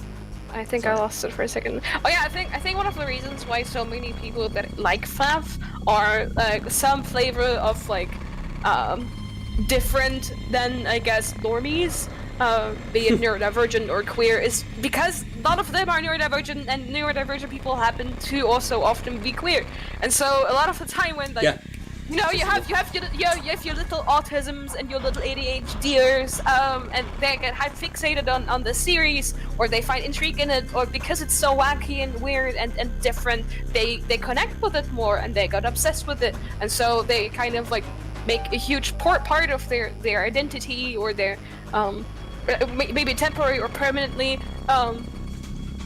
they are so attached to it, and so it's like that lasts longer than someone who just casually played through the games once or twice and liked them. Yeah, and you can speak from experience on this. Yeah, I'm neurodivergent and queer. And she's bi as well. Yeah, I mean, I couldn't explain why, but I think it's a very broad, very general tendency for, okay, neurodivergent and queer people are kind of outcasted by mainstream society, right? In the 2010s, indie horror games on YouTube is a very niche, alternative kind of social paradigm. It's the opposite of going out clubbing with all the normies. Pardon the phrase, I am a normie, statistically. I'm not queer, I'm not neuro, I am none of those things. Statistically speaking, I am the most, like, average person in my country. Demographically, I mean. But, like, but, you know, so there's a tendency, right? But obviously this just happened to be by Scott Cawthon. But the thing is, I think Scott Cawthon is, like, not a strongly political person, whereas a lot of these people, because of their identity, being caught up, unfortunately, in identity politics and kind of, you know, political debates and discourses on kind of, like, social equality and that kind of thing. Like, they tend to also be activists, right? Scott Cawthon is very soft, like lowercase conservative, like, Christian. Like, his values are based on, like, his family experience, like, growing up. Like, he's not, like... He doesn't have, like, a strong ideology, from what I can tell. He's not, like, ideologically motivated as a person. Yeah, he's just kind of, like... He leaves that to the politicians. Yeah, that's what that's the sense I get. Even when people question, like, why did you donate to Trump's campaign? His argument was, I think he'd be good at economics. Like, what? Because he's a businessman. Like another victim of populism. A lot of people. Things like his opinions are so shallow. Like, they're so obviously like. He doesn't think deeply about these kinds of things, even with his own games. It just, I can't help but notice that. Like, if you look at the people he hired, like fucking, some of the artists that the artist for the first, like, visual novel, for example. Yeah. Oh boy! Yeah. He did not do background checks at all, and she was not a professional, and it shows in the end product. He should have gone with the professional artist from the get-go, not a hobby one. I understand why he wanted to give it a try, but also, she drew fucking pedo art. So, yeah, and it was foul, and I have nothing more to say about that. Lucy summed it up perfectly. Just to respond to all the chat, I also want to say, Ambience, everything you're saying is based, and you're absolutely spot on. Yeah. It's really weird that he keeps accidentally making genderqueer icons. Like, why does that keep happening? Like, they're animatronics, and they're animal, like, furries. Like, why do they keep being queer? Not complaining, but, like, why? It's really strange.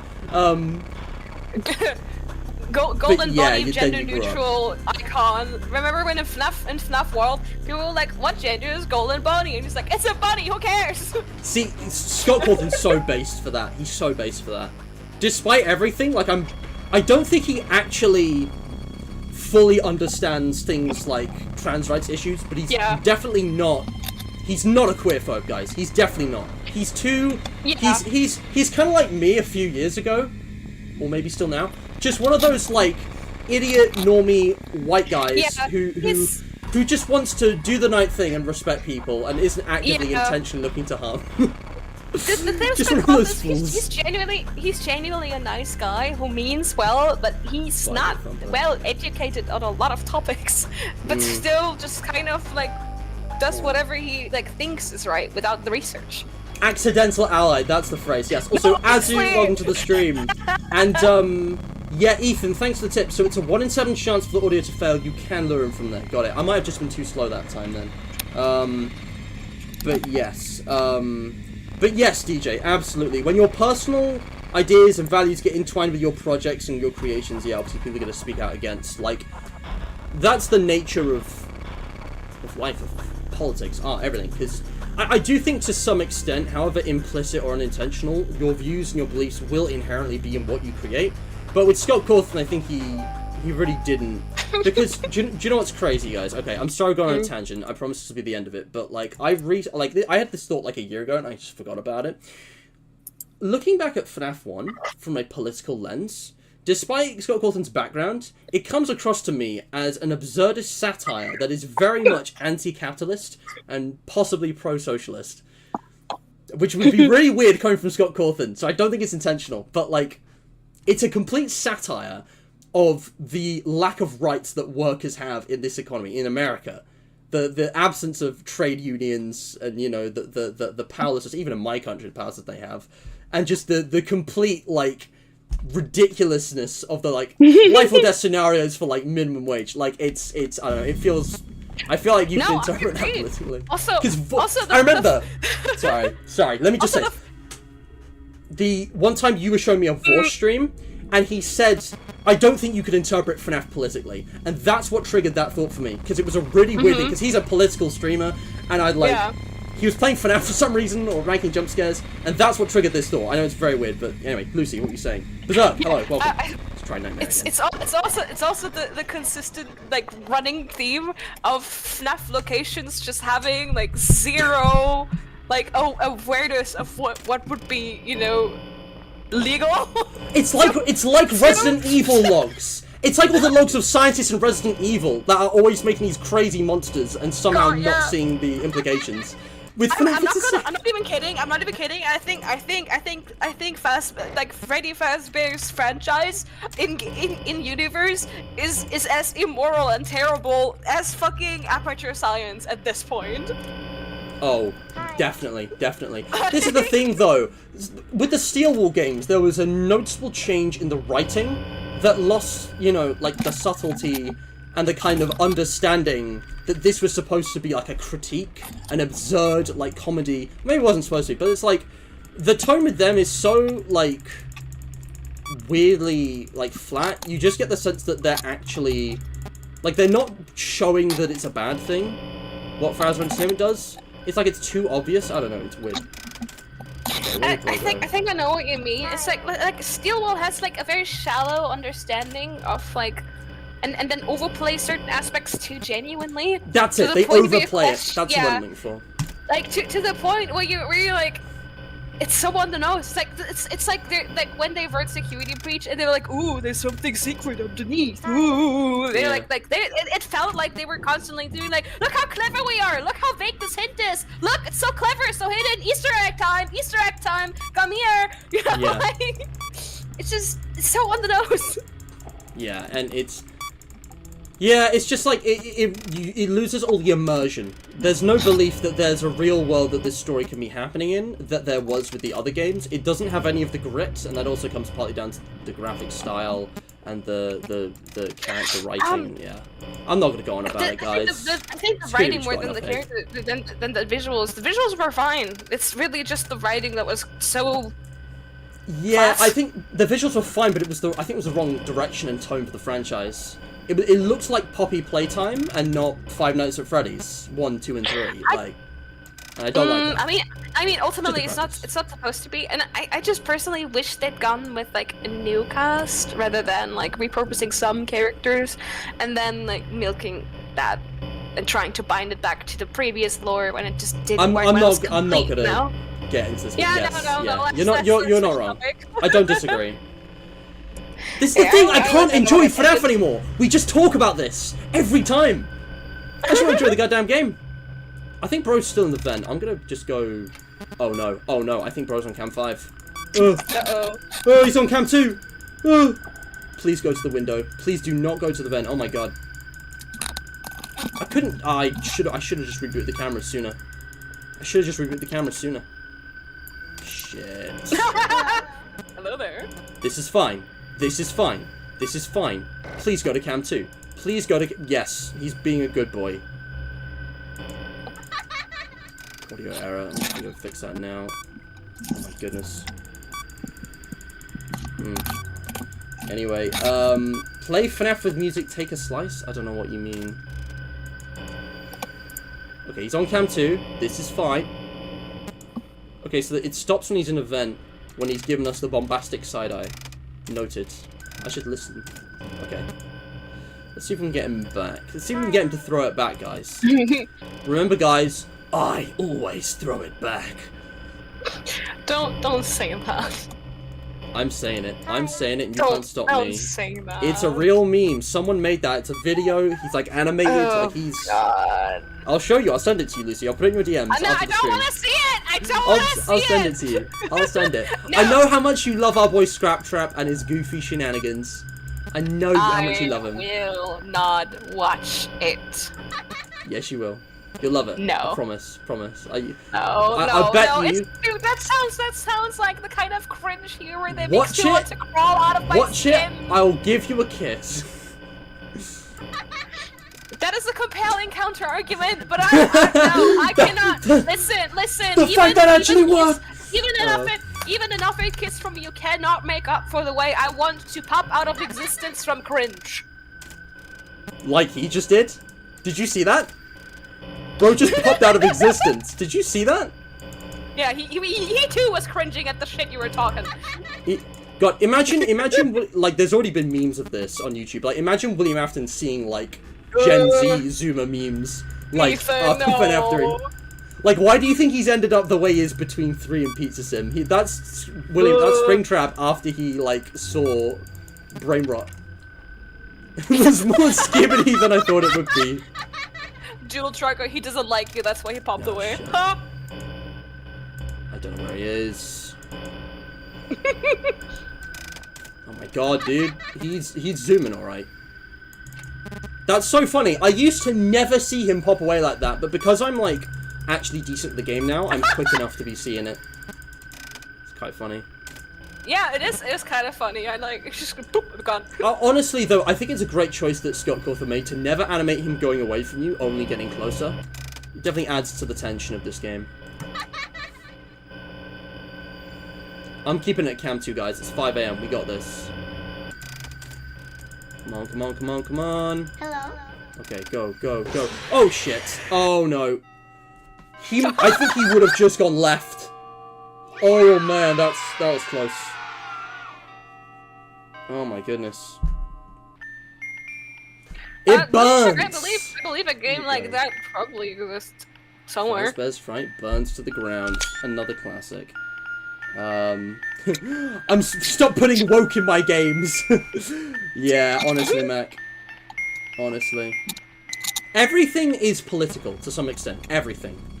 It's just, like, interpreting... Sorry, I'm a historian, guys. I graduated from my degree recently. I've also, like... I am following the political news of my country very closely at the moment. I will stop going on about it, but it's in my brain, because it's important. And it's kind of exciting, as well as scary. Anyway, he's a biohazard. Yeah, Springtrap's the evil resident. He's a biohazard. He is the resident evil. Yeah. Jewel Truck, welcome to the stream. Thanks for joining. Yeah. Cube Group, welcome to the stream. Thanks for joining. Jewel Truck, that would be cool, but unfortunately I can't do that because Lucy's not here with me in person. Unfortunately. Unfortunately. Yeah. Alright. Chat, it's time to get the good ending. We've gotten our bad ending star, we've gotten our nightmare mode star, it is time to get the good ending. And we've unlocked the jump scares, so brace your ears, because I totally have to show these off. The urge to click. Oh yeah, I didn't talk about Springtrap's jump scare. Here's the thing, guys. Here's the thing. This is like... The thing this game gets wrong that puts a lot of people off, that doesn't bother me, because I don't think jump scares are that important. I don't place a lot of value and emphasis on jump scares. I think they need to be good. They need to not be terrible. But, like, they don't need to be... Like, they need to not be terrible, but they don't need to be good, right? Like... When I put this game in S rank, jump scares don't make a difference. The thing is, obviously there's the whole thing of continuity. Like, if Springtrap's jump scare wasn't bad, we would never have gotten the fantastic jump scares in Five Nights at Freddy's 4. And jump scares are an essential point of FNAF 4, but I think FNAF 3, they're not as important. The Phantoms have lame jump scares, mostly. Zeusy, forgive me, but I'm gonna play them. Balloon Boys is brilliant, and it's actually scary, because the way he appears is, like, eyeless, and it looks really creepy, and it's there just long enough for you to register it before it does this. And his jaw stretches. Like, look at that. It's really uncanny, and it's really weird. Freddy's is okay. It's kind of weird, but I like how he pops up after going down. It's a fun little gimmick. Foxy's is a neat reference to FNAF 2 where he jumps, but like the way it's animated looks really strange, and you can really tell he's a PNG. But, you know, could have been worse. Chica's is just basic. The thing about the Phantoms is that the jump scares in this game, the animations themselves are fine, the way they're used is wrong. Instead of building up tension like Phantom Mangle does by just making that awful noise and appearing a window, these guys just jump you, and that dissipates tension. That ends tension. It doesn't build it. It dissipates it. So when Springtrap appears with an underwhelming jump scare in comparison, it's not scary. It's not scary. Yeah. If I were to remake FNAF 3, one of the few things I would change is that I would make it so that instead of jump scaring you, the Phantoms would just stare at you. They'd just be in your office, and they'd look really creepy. And maybe they'd make a noise. And it would be like a really subtle thing. Like Bonnie and Chica's groaning from FNAF 1, but it would only play like every minute. You know so what you'd be I like would really do? freaked out. Yeah? You know what I would do? When you the closer they come to the center of your screen, the more your vision distorts. Ooh, yeah. And it could be a thing like, the longer the Phantom's there, the more it distorts. When your monitor's up, they move closer. You could do a ton of stuff, like hallucinations. Oh my god. Guys, someone get on that. Someone remake FNAF 3. I'll be like the creative director, aka the ideas guy who contributes nothing. But like if I could animate that, I would. If I could program ultimately, that. though, I do feel like the occasional jump scare would be necessary in order to justify the tension that just being around there is building. Because if you already know they're harmless, it's not. They're just like mildly annoying with how they affect your screen. It's not gonna have as much of an effect. But like if you have them like maybe like a 1 in a 40 chance that they give you a jump that's scare. good actually. That would work because random chance of jump scare is scary. Because it's constant tension, it's like a sword hanging over your head, and it doesn't even kill you, but it will throw you off. And I am a fan of like the negative effect that the Phantoms have in their jump scares that's unique to them. I'd hate to get rid of that. Yeah, it's like with in FNAF 2 when Balloon Boy like steals your batteries. So you like depending on when you are in the night, that can either kill you or it might not even affect things. But it also really depends on how far Foxy's away from you at that point. It would obviously need to be balanced in such a way that it doesn't create an unwinnable situation where they randomly jump scare you. But again, if you're leaving the monitor, you should already be going to the panel. Because why else would you get out of the monitor? Because the game's intended way is for you to like get the video error. So maybe that would work. Honestly, that sounds like an improvement to me. But yeah, the other thing is I actually really like that Springtrap's jump scare is different. Like he's got 2 here. It's such a unique and iconic moment. After the way he kind of like stumbles around, like wavering a bit, and also like the way his eyelids come up here, because this is not a feral creature from the previous 2 games. This is, mentally speaking, this is a human being. Despite the way his body's been absolutely ravaged, that is still a thinking, conscious adult man with bad intentions, and he's not even sure what he's gonna do to you yet. Maybe he's a little confused. He just woke up.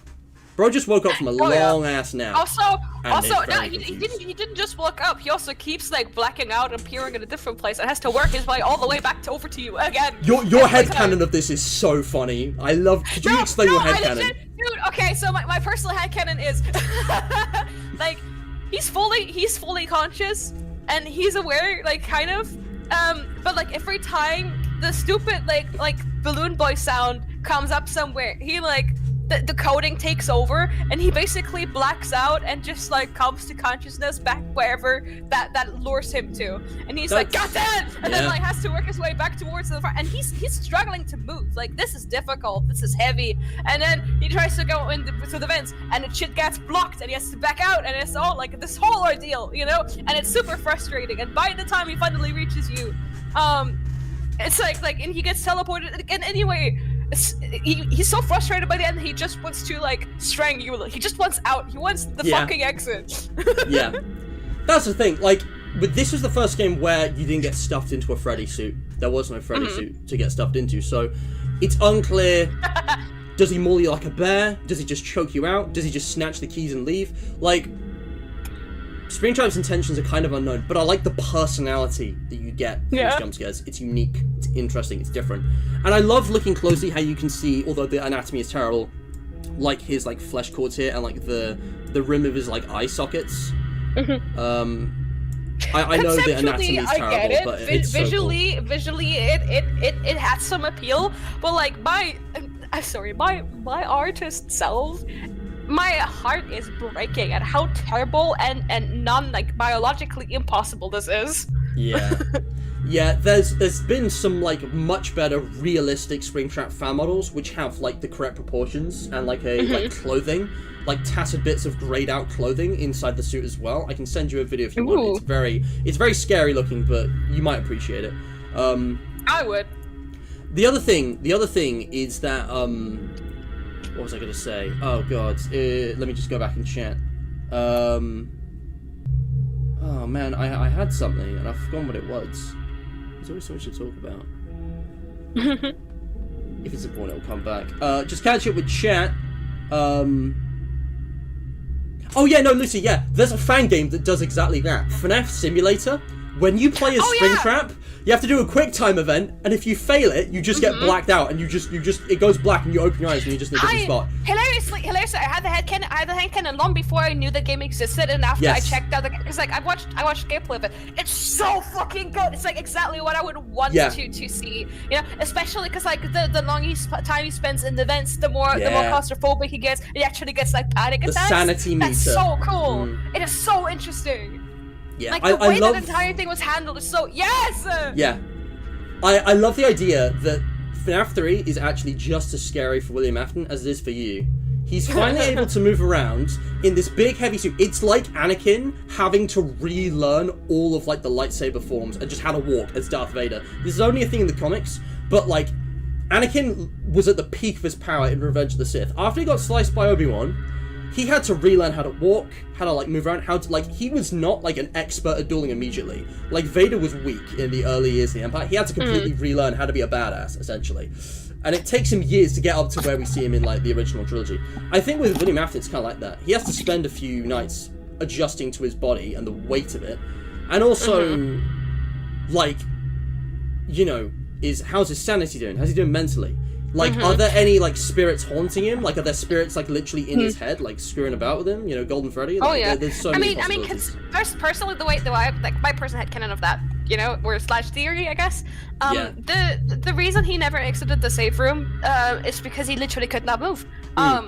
Like, I like to think he was conscious the entire time, the entire, like, 20, 30, whatever years he spent in there, but unable to move, because when the suit snapped, it turned back into animatronic mode, and animatronics are not supposed to be in the safe room, so probably the system glitched, trapping him inside, completely immovable.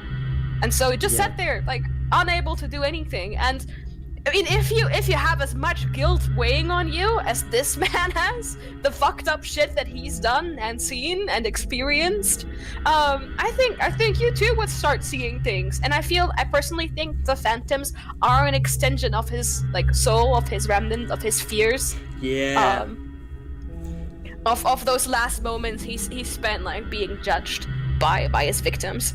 And it's a manifestation of that, because like the phantoms don't appear until Springtrap's in the building. Yeah, speaking of the phantoms, I don't know why Chica is based on the FNAF 1 model when all the others are FNAF 2. I think that might have just been an oversight on Scott Cawthon's part. Like, he wasn't thinking about the lore implications. He chose that one because it looks scarier, maybe. I don't know. I don't think it's that deep. Yeah.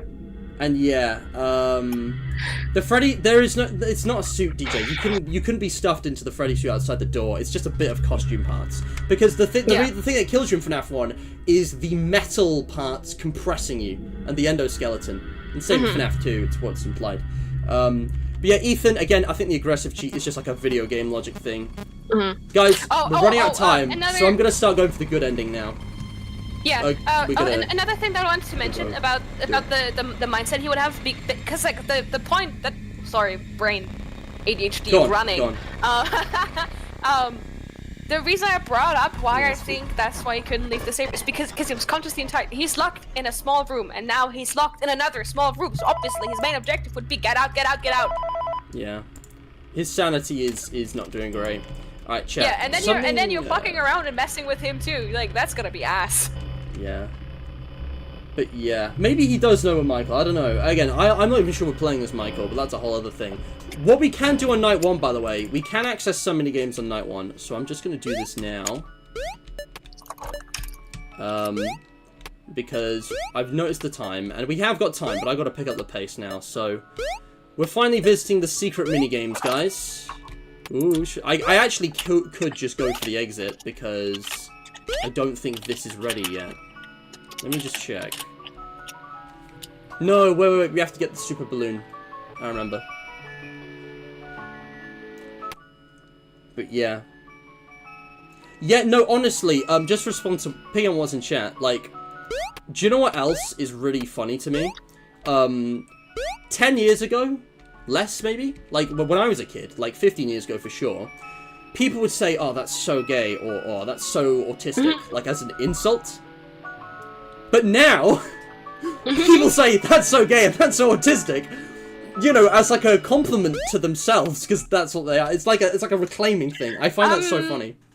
Yeah, I mean, at first I wouldn't even say it's it's a compliment per se. It's more like an objective descriptor at this point. Yes. Like if someone's autistic, but it's like then, a positive they're autistic. thing. What's bad about it? Exactly. It's like a positive like feeling. It's not like an intentional like bullying negative thing anymore. It's neutral now. Yeah. I'm just gonna spend more time looking at the cameras because they are beautiful. I'm just gonna let night 1 play out here. But yeah. Got it. I'm sure it's still a thing in some circles, but it feels like that's shifting, like gradually over the years. Every year, it's like, and I like that. It's you know, I'm against cyberbullying. So funny. It's so funny whenever I see someone still use like gay as an insult. They're like, "That's gay," and then the like OP that they're like commenting on is like, "So?" Like, yeah, okay, as a straight man, like people. If someone says to me, I'm like, "Hell yeah, it is." Like, as a straight man, you think I say, like, risque things with Lucy? You have no idea what happens in some of my DMs with the homies. There's a funny moment I had with Artico, which I want to tell, but he's not here, so I'm not going to tell it. If he turns up, I might tell the story. I don't want to say if he doesn't want me to, but, like, we had a hilarious moment, which I think you guys would appreciate. I just got back. Why are we talking about straight men? Because, you know, there's an old saying where I come from, you know, spaghetti's only straight until it's wet, so, you know. Nah, I think I got that from you, actually. I don't remember. Maybe not. Oh, Mac, actually, I personally fucking hate when people do that, when they're like, oh my god, I'm so, like, autistic, or, like, so ADHD, and then, like, but, like, they say that when they're not even diagnosed. That actually kind of pisses me off. Like, yeah.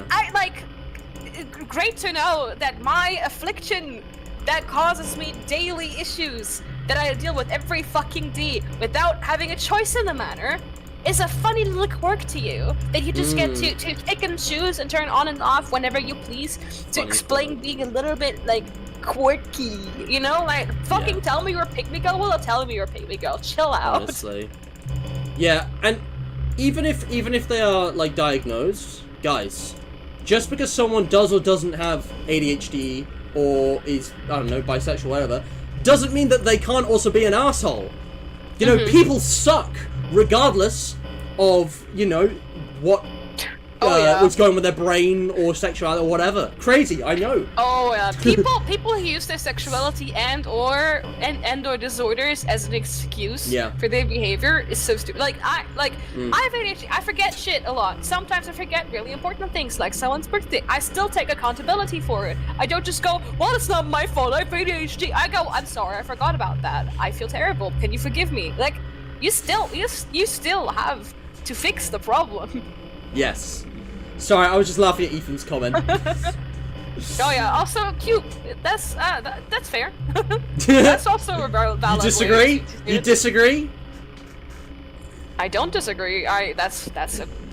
They can be. A valid take. Yeah. No. It's weird. Like even, the normal, genders and sexualities in society and certain circles, especially like dating culture, I think is what it is. They're subject to really weird restrictions and expectations, and it's just like we all need to break out of that in all of our own ways. It's very weird. I'm not a fan of society. I feel like the gender role patches were a bit misinformed. I don't like the direction they took the game loop. I thought like the dating minigame was just ass, honestly. Anyway. I mean, wait, dating minigame, you mean the one you see, or are we talking completely something different? I'm making a joke of reality. Okay. I say this as someone who has never done dating, like, as a thing. Like, I've never done that. Oh yeah, we technically never actually, like, did the dating thing. I mean, you and I have dated, but that was after we got into a relationship. I'm talking about looking for partners. Like a bird. Alright, getting out there, showing my feathers. Nah, not for me, thanks. So we've done BB double click, although we do need to go back to that, because we need to get the balloons with mango. So, down the left, Ethan, down the yes, right. Scott. Ethan, I have a friend who has like their pings at like 99 and then like maxed out, and it's like, how the fuck does that not bother you? Yeah. What? Like even if I forget to respond to someone, like I will have usually at least looked at the message, and then I don't know, maybe I was too tired or couldn't think of something to say, and then just like forget to answer. Yeah. And then because I've read the message already, the ping is gone. I don't remember to look at it again. But whenever I have a ping, I go mark as read, because I don't like having pings blocking my fucking thing. Yeah. No, I have learned to make a habit of marking things as unread, and like 90% of the time I remember, and then the ping sits there and it doesn't bother me. But sometimes I just forget, and that's my bad, and that's happened. That actually happens more often with you, Lucy, because I prioritize your DMs over other people in a weird way. So I'm very sorry about that. I will change my habit to that, I think. But yeah, and Ambience, I've seen it happen with you as well. It's totally fine, mate. I get it. Like, whenever Ambience, like, forgets to message me back, I will, like, message or ping him again, and it's totally fine. But I'm organising collabs. Like, it happens. Can't help it. But yeah, R.I.P. Freddy. Rest in pepperoni. Some servers as well I have muted, and I don't check in that much. It's different for different Discord servers, but yeah. Yeah. Alright, chat, night 2. Let's just do the minigame now to optimize our time. We want to go... Is it these ones? Is it... No, it's cam 7. 1, 2, 3, 4. This is a fun little secret. I was always a fan of Mangle's quest. Picking this QOTD is going to be tough. If you guys could copy-paste your answers at the end of the stream, I'd really appreciate that. If you can't, don't worry. I will do my best to remember what people said and what their reasoning was. I also really like that Mangle's like little purple shadow here, purple being the color of shadows in FNaF, is like an indicator of like your actual hitbox, so that you don't like think you've landed on something with Mangle's foot being there and you've actually like slipped off. Like you can see what you land on. It's very thoughtful of Scott to do that. And there he is, green shirt, blue jeans guy. I remember this being like a character in 8-bit gaming's old theories, because in FNaF 1, 2, and 3, this guy keeps cropping up in the background. He's in like posters and stuff. Like I don't think it's anyone important. It's just like they just have the same child. Did Muffin just walk in? He's screaming at me from the stairs. Of course he is. Well, not even screaming. He's just like complaining. Yeah. Give little bro the attention he deserves. It's our cat. He's on the stairs. He's on the stairs. I can't reach him from here. That's unfortunate. Clearly you need to feed him, spoon feed him. That's what he wants. I don't know. For those who don't know, Muffin is my cat. Muffin's a baby. Can we show some Muffin pictures on the stream? Is that allowed? Sure, hold on. Can I just look at the last stuff hold you sent because it was really cute? I'll send you a couple, so they're all like bunched together. All right. Give me a moment. If Discord will cooperate, because it loves not doing that. In the meantime, guys, here's Muffin making biscuits. There's a nice video for you all. This sounds just like Lucy did it. You're not missing anything, but yeah. Lil Bro is very soft and very floofy. We love him. He's looking more awake than usual. His eyes are usually like very closed looking. He's quite eepy. Oh yeah, I usually catch him like when he's sleeping. Oh, God, I wish that were me. Here, I'm sending a bunch of pictures now. Awesome, awesome. But yeah, like Lil Bro is usually quite eepy. Yeah, he loves belly rubs. He's very cuddly. He's a softie. He's just baby. Just like me, for real. Yeah, scroll down. I sent you a bunch of pictures. Gotcha. But yeah, there's Bro eeping. There's Bro eeping again. He's eeping like hot. Most of the pictures are him just eeping. Oh, he's actually awake in that one. That's him. That's his wide-eyed look, guys. He's very. What? How did you describe him? He looks like a little wizard. Oh yeah, he can look like the grouchiest wizard imaginable, like a Mourning Widow, or like the goobiest goober. Yeah, he looks grumpy, but he's happy. I think. He is right. very. He is so sweet. He will like sometimes just come up to me and start grin at me, and then like touch my leg with one paw to get my attention. It's the cutest thing. God, I'm so looking forward to meeting him in person. It's gonna happen. I promise you, it's gonna happen. It's gonna be a great time. But yeah. Kitty, you're so Portuguese. Dude, Markiplier brain rot. Like, it's not even funny. It's really stupid. I shouldn't enjoy this. I had a phase just watching Markiplier brain rot, like fiber optic cable core videos. If you know, you know. If you don't worry about it. Cube Group, Magnus Quest. He decided to join me. Oh. He's vibing. He's with us. He's joined us for the FNAF 3 stream, guys. Would you like to see him? Could you turn your camera on? I'm down. Yeah, I'm turning my camera on. Forget the game, guys. This is more important. There he is. You're on the stream, Lucy. Oh my goodness. Yeah, he is. There she is. Oh, he's doing the thing again. He will like curling up. He looks so sweet. He's like just woken up. He might have done actually. Was he sleeping? Because cats sleep a lot. Oh yeah, he sleeps a ton. Oh baby. I'm just gonna do this until he's done. But yeah, guys, can we get a like for cats? Get a like for the cat. Oh, look at him. He loves doing this. He's actually so fluffy. Like, look at that. Dude's all curled up, man. You'll have to see it. Yeah, man. Someone, feel free to clip this. The best part of the stream.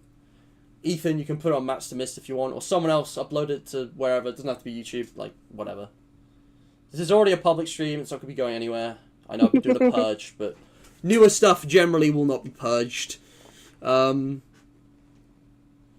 Such a baby. Hell yeah. Hell yeah. Yeah, exactly, yeah. How long does Bro normally just stay in your arms then? Oh, it depends. Sometimes 10 minutes, sometimes half an hour, sometimes less, sometimes more. I might really have to go back to the game. Chat. What I could do is I could pop this out so we can still see it if you want. Or we'll have the game minimized. That seems fair. Let me...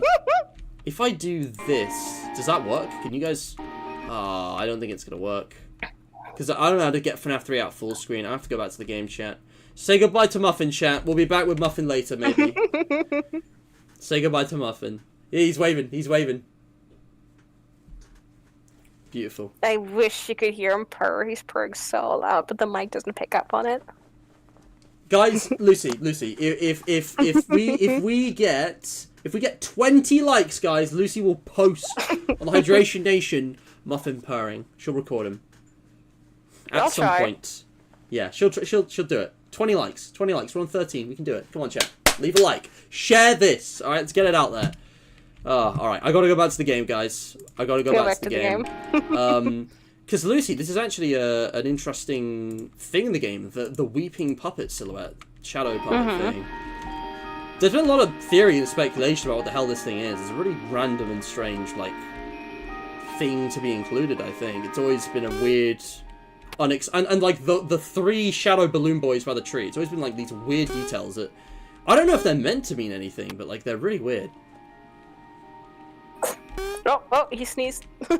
He sneezed. Here we go, guys. Ascending, climbing the stars on hot air balloons. The fantastic adventures of the mango.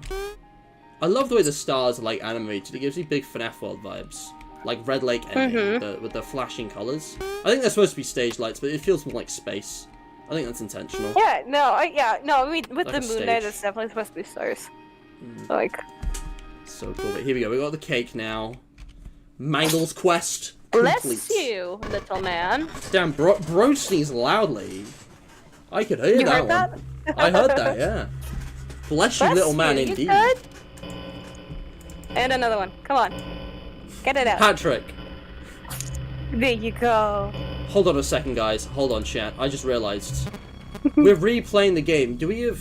We don't have cheats. Okay, I can't play with aggressive. I was going to do that, but... I don't think we have time for 3 playthroughs of FNAF 3 today. I could try, maybe, but I don't know.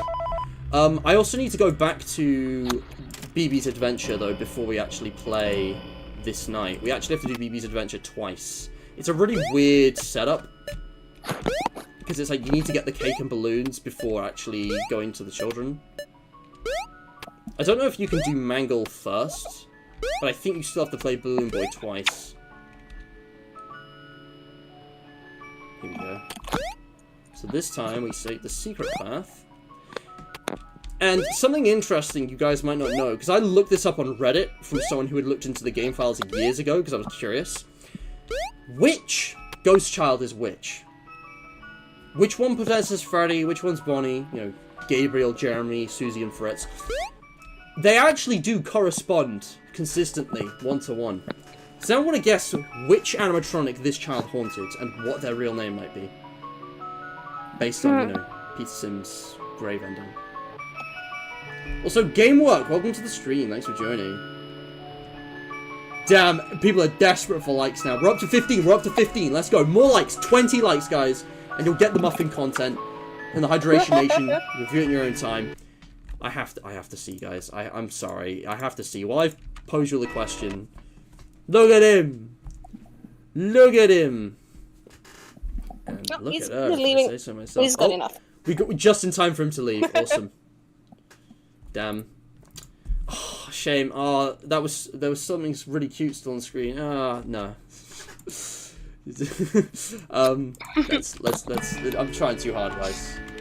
The Riz. Don't worry, guys. You can go back on the stream after we're done. You can clip it. We got plenty of muffin content. But yeah. But yeah, you can actually see who's who by visiting Happiest Day, because that's just something you can do. You can visit Happiest Day first before anyone's there, which I probably should have done. But yeah, I'll show you guys. So there we go, and then the eyes open. The invitation to Happiest Day. You might have guessed it, DJ. You might have guessed it. Let me just show you guys, because I forget you can actually do this, but you can access Happiest Day at any time. Over on cam 3. Here we are. We're here early. And again, the mediocre melodies in the background, kind of. It's really weird. I don't know why that one has green eyes and the rest are black, but yeah, look at this. So you can see which one's which. So the one in the BB game is Freddy. I believe, if I'm remembering correctly, Bonnie, Jeremy, is actually the Shadow Bonnie minigame child. It's actually Bonnie in that one. Chica's party is obviously Chica, and then Foxy is stage 1, I think. Well, we'll check. I might got that wrong. But anyway, now we have to play through night 2, so let's get this going. This stream's definitely gonna run over, and that's fine. I think I'll give myself an extra 30 minutes, and that should be enough. to get everything done.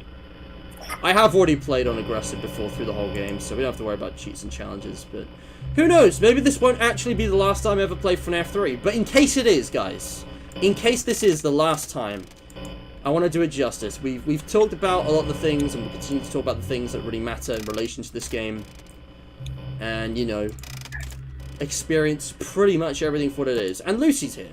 What's not to love about that? Okay, he's on cam 6. But yeah, shall we talk about the mediocre melodies in FNAF 3? I always thought it was quite interesting. Hello. Lucy, I don't know if you got anything to say about this. Sorry, I'm like, mom robbed me. I have to respond. Oh, okay. Do what you gotta do. I'll just say now the run night 2 so you get more audio, Liz. That one didn't work. Unfortunate. Hi. Oh, there you go. But yeah, the thing is, guys, like, FNAF 3 to me, I think it's arguably the most significant FNAF game, but maybe it's just the most important to me personally. Because for me, this is where FNAF started. FNAF for me, like, I remember distinctly, one of my formative memories with this was watching the FNAF 3 trailer for the first time. It was in school, it was on a school morning, it was like 8:40. One of the guys I knew from class had it on his phone. We were all gathered around leaning in, and I saw it for the first time, and it was glorious. Hello. Okay. I hope that worked. I don't think it did. But but yeah, FNAF 3, for me, like, FNAF 3 was the first game to release while I was following the FNAF franchise. That's unbelievable. I'm just gonna check on Springtrap before I fix that. Hi. Where's bro? Did bro's on cam 10? For real? On God? I gotta deal with this, but Hello. I'm gonna wait till he moves off. That was stupid. I don't know why I clicked that. Hold on. Oh, he went into the vent. Alright, you know what? I'm just gonna go now. Let's just fix this now. But yeah, for me, FNAF 3 was the end of the beginning. It was the last in the original kind of trilogy games. And yes, FNAF 4 was part of the set, but as the kind of lore and story pan out, I feel like that really changed. FNAF 4 is an original game. It's an OG. No disrespect, but 3 was the first actual ending to the series. It was the beginning of the end, and it was the beginning of everything for me, and it's where I'm beginning the end of my FNAF coverage on this channel with the 10th anniversary, more or less. Because, yeah, that's just kind of its place in things. It's like, you know, it was the last of the timeline for a long while, and it had this kind of story significance as, like, an end point that, you know, we didn't have to worry about what happened to things. But also, like, it was such a natural progression from 1 and 2 that really mixed things up. 2 was a prequel, so 3 was going to be a sequel, and it was going to, you know, take place with another different type of establishment. And instead of just being another pizzeria, you know, Scott started experimenting here. This is when we got into, like a horror attraction. And it's like the layers there. It's like, this is like a place that's intended to be fun and happy and friendly for kids that is twisted into horror. Now, it's an intentionally, like, scary place, except it's just a pastiche that twists. Like, there's layers to it, because it's like, it's actually got, like, a killer robot in it. But even without that, it's still like a parody. It's layered, and it's so cool for that. It's one of the things I always respected about FNAF 3. It knew what it was. And yeah, I always get good vibes to this game. It's definitely not perfect, but it's one that I do find myself coming back to replay more than others. I don't replay 1 and 2 as much. I don't replay Sister Location as much. Obviously, I had to do a whole series to make myself do that. Yeah, in terms of, like, playing off camera, it's up there with, like, Pizza Sim. I wouldn't say Sim's different again, but yeah, Ethan managed to trim it down to 3 messages. Legend. I'll give that a read.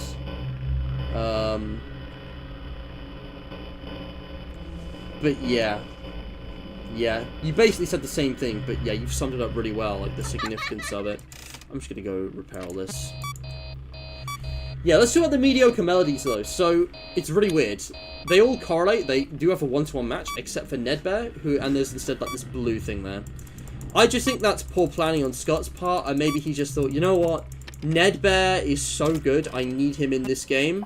So I'm just gonna leave that to speculation, because I think the existence of the mediocre melodies was so much longer after it should have happened. But I think it finally showed us that, like, FNAF is not just Freddy, Bonnie, Chica, Foxy. There are loads of other characters and, like, spin-offs and locations that kind of existed across time in this world, and they just didn't have that much impact on the story. They weren't, like, directly relevant, so we didn't really hear much about them. But, you know, like Phone Guy mentions in this game, the suits, the spare costumes that were gotten on short notice for Fredbears after the Springlocks were banned, and how, you know, they might not seem that relevant. We don't know what they were. But, like, maybe they were the mediocre melodies. Maybe they were random characters we've never seen or heard of. Maybe that blue hedgehog thing is just a Sonic reference. I thought I heard a vent go off. I'm tripping. Never mind, 6 AM, doesn't matter. But yeah, I just think there's other characters, like L-Chip. There's characters out there who just aren't as important. And that's just how it is. It's cool. It's fine. Ooh. Scooby, I know what you mean, actually. We call it the good ending, because it's the opposite, and we assume that. But yeah, it's actually the end. And I guess that's because it's not really a good ending so much as a bittersweet ending. And I think it's also an implication that that's, like, the canon one, although that's a bit of a mess given the Dorco interview, although I think it lends itself to some interesting discussion. And I am a big fan of Peter Sim. But that's, you know, it's whatever. Like, I think both endings are canon. It's complicated, but, like, they're both valid. They're both great. And the end, oh, it's glorious. I think, assuming that one is the canon ending is completely intuitive and respectable, like, but I just know some people would argue about this, like, heatedly. imagine getting pressed about which FNAF 3 ending is canon. Like, god damn, there are more important issues in this world. I won't, oh, right, yeah, DJ, the clue. I forgot the clue. Hold on. I forgot the clue, guys. I have to do something. It's Bonnie again. I always skip Bonnie. My brain was on autopilot. Chat, listen. This isn't cheating. I forgot. I have to go back. Rather than play through the night, I have to go back and just edit the file slightly. It's probably simpler if I just do that. I don't want to mess with it too much. We're still going to have to replay a night. Sorry, guys. That's my bad. Give me a second. Oh, my goodness. I can't believe I forgot. Right, I think that's fixed it. Okay, hold on. We're gonna have to replay night 2 because I forgot to check clue corridor as Bonnie. Sorry, that's my bad. It's 6 minutes, guys. It's fine. There's probably a way of going straight to it, but you know, while we're here, let me just check happiest day, just in case. I don't know if it lost any progress, but we should be fine. Also, ambience, yes. Send that to me on Discord. I'll check that. I'll show it on the stream. I'll open that on the stream. Lucy, were you going to say something? No, I'm still chatting with Mom, sorry. She was worried because apparently I didn't check my phone in too long. She tried to call me twice and I didn't even realize it. If you got to take calls or whatever, no worries. Do what you got to do. No, there's no call happening, but like she's like bothered that I'm not responding. By the way, guys, it's interesting because Orville does have green eyes, I think. Mr. Hippo with blacked out eyes, but then also got Pigpatch here, and then Happy Frog with yellow eyes. Does Happy Frog have yellow eyes? I'm pretty sure they're like a pink colour. It's not 1-to-1. And that looks more like a crocodile or a gator than a frog, to be honest. Just pointing out that detail. Because again, like, the details in minigames are just not reliable, so I wouldn't obsess over them. Right, gotta do night 2 again. Apologies, but this will be very easy, very calm. Let's just get on with it. I also need to go refill my hydration, actually, so I'm gonna go AFK quickly in a bit. Maybe I could take a risk and do it now, during the night. Again, it's night 2, guys. We're chilling.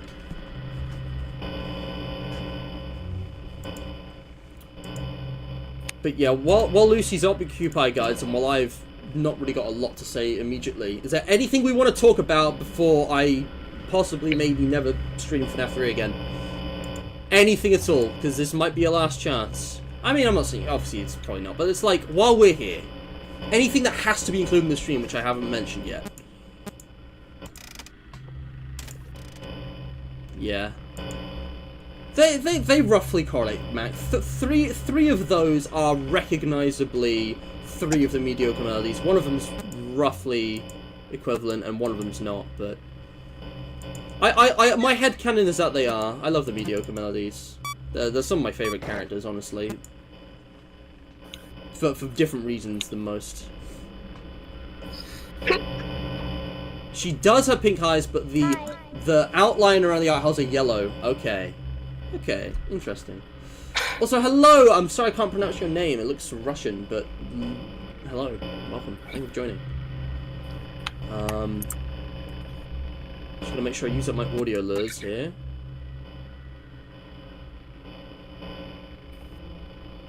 He didn't move ready, did he? I think he's still there. Apparently there's actually like a second layer of static that indicates spring traps on the camera. Like, it's more fuzzy when he's there. So you can tell if you compare it with, like, another camera.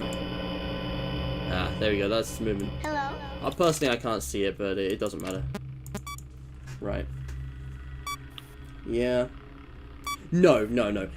I'm not saying it was planned, but I think it's not a coincidence that the mediocre melodies resemble at least 3 of those masks. Like, I think Scott Cawthon might have reused the designs.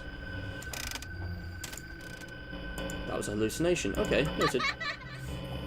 It's a Springtrap's hand on Cam 7. It wasn't real. Phantom Springtrap is going to be one of the most devious things Scott Cawthon's ever created. Having identical copies of Springtrap just appear on the cameras and not be real. I remember seeing on Steam there's an alt thread where someone thought that was a bug, and Scott was like, no, that's an intended mechanic.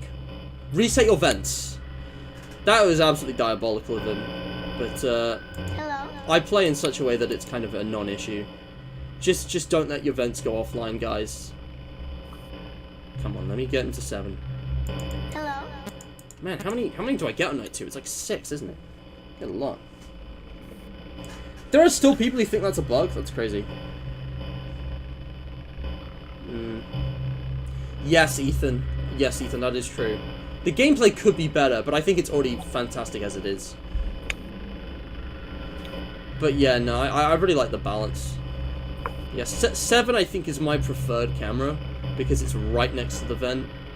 And like it's at least, what, 2 steps to any adjacent vents. And, you know, 8 is a bit high risk. But as long as you're quick, 6 is also low risk. Ideally you want them to go around 6 rather than 8, but yeah, you know. Alright, there we go. Yo ass is a welcome, Scooby. Yes, of course, Ethan helping out with the peeps. Alright, guys. We're gonna spend some time with Pixel Bonnie. Because I've been doing the guy dirty this stream. Skipping him, forgetting he exists. I need to go back to Clue Corridor. I also might need to go get something to eat, because dinner is usually about an hour from now for me, or like 30 minutes from now for me, like between 8 and 8:30. But I need a little more time for the stream. And I'm happy to make the exception. Lucy, if you gotta go, by the way, you're welcome to. You have to stay to the end. I'm fine. We just finished up. Cool. I was basically wondering, well, why don't you never read my messages? So it's like, well, it's a little complicated because I can't really make an app exception my notifications. But I also don't want all of my notifications up because Discord alone would drive me insane. Yeah, I understand. I actually turned off notifications on my phone for a few years now. Like, I don't get... Hello. Oh yeah. I only get notifications for like WhatsApp and like emails. Okay, so I get push notifications for everything. My thing is just audible notifications. The only thing that gets audible is calls because they're obviously important. Yeah, good idea. But everything else is silent. Yeah. I remember reading the Freddy files and believing it, and then you guys just fact-checking it. Like, oh my god, I can't believe I bought all the editions of those. They're actually garbage. Then the value is more for, like, the aesthetic. Like, the actual info is so... Like, who verified this? They didn't even play the game. It's crazy. It's probably the same guy that said Cuphead is a bad game because he got stuck on the tutorial while writing for a gaming article. Game journalists are a different breed. I've seen, like, so many meme videos of that alongside, like, a child playing. Oh my god. It's rough, so man. Funny. Because you know what? Do you know what the thing is, guys? Because of what I do, like reviewing games for my streams and my video essays on continuity error, game journalist is very much a career path I could go down. It would suit me, honestly. I could be a game journalist. Think about that. Think about my skill issues. I think I am the game journalist. But man, I kind of don't want to work for IGN if that's the breed. And also, you know, I don't know a lot about their business practices and the kind of work culture, but, you know, I think they're okay, but imagine, like, I could totally be an indie game journalist. Maybe not as a job. That might be more of a hobby. Okay, 4 cupcakes. This one's simple, straightforward. I didn't need to replay this. I could have just done that. I'm stupid. I forgot. It's fine. I need to go AFK. I'm going to get some hydration, maybe something to eat. I'll be back in like 5 minutes, tops. Lucy, you're welcome to host the stream. Okay. I will leave you guys with the muffin pics if you want, or Ambience's thumbnail. Oh yeah, Whoa. good point. Whoa! I loved how Scott has like a style, because I recognize this from the rest of his like videos. Dude, Ooh. See, I just wanted a quick, simple, easy edit. Look at like the layering on this. That's nuts. That And looks it looks that looks unique. really cool. I love the neon purple-esque font with the yellow and green tree in the middle, but also like having Springtrap kind of overlay some of that. That's a really good touch. These are both really good, but I'm just really impressed with how like the transparency is handled here. It gives it more of a skeletal look. That is very nice. Very, very nice. Yeah, no, that's fair enough. Yeah. Like, obviously they could be better, but like, I'm a fan of this. Like, I know, I'm not saying this would be better, but if I was making them, I would do them differently because of my whole setup and style. Like, I think the colours are, like, a bit much. Like, I feel like they clash a bit too much for me. But I've seen your other thumbnails, and it has a style like that, which really works. But that's some top tier editing. Like, the brightness and contrast, the kind of, the glow effect here, ooh. Delightful. I'd give, like, this one, like, a 7 or 8 out of 10, 7.5. I give this one, like, a 10 out of 10. Yeah. Anyway, I'll be right back, guys. Lucy, feel free to commentate. But I'm just going to put the... I'm just going to leave it like this for a minute, guys. I'll be right with you.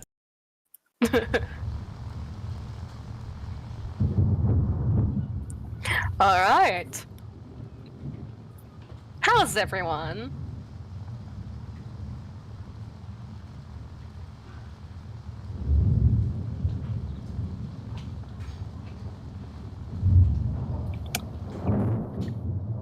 Because I'm not sure what to talk about, honestly. When Matt's gone, it's like half of the conversation is missing. That's valid, Scooby. I wish it was colder here. Over here it's fucking warm. And really humid. Right? That's also what I'm worrying about Ethan. I was like, why? Okay, like, isn't Purple Guy gonna come get his ass if he stands around for too long? Like, I'm like, what if he doesn't come back before the night starts? He just keeps getting killed. Oh, nice, Livy. Hell yeah. Me too, Ethan. I am also sitting in my gaming chair.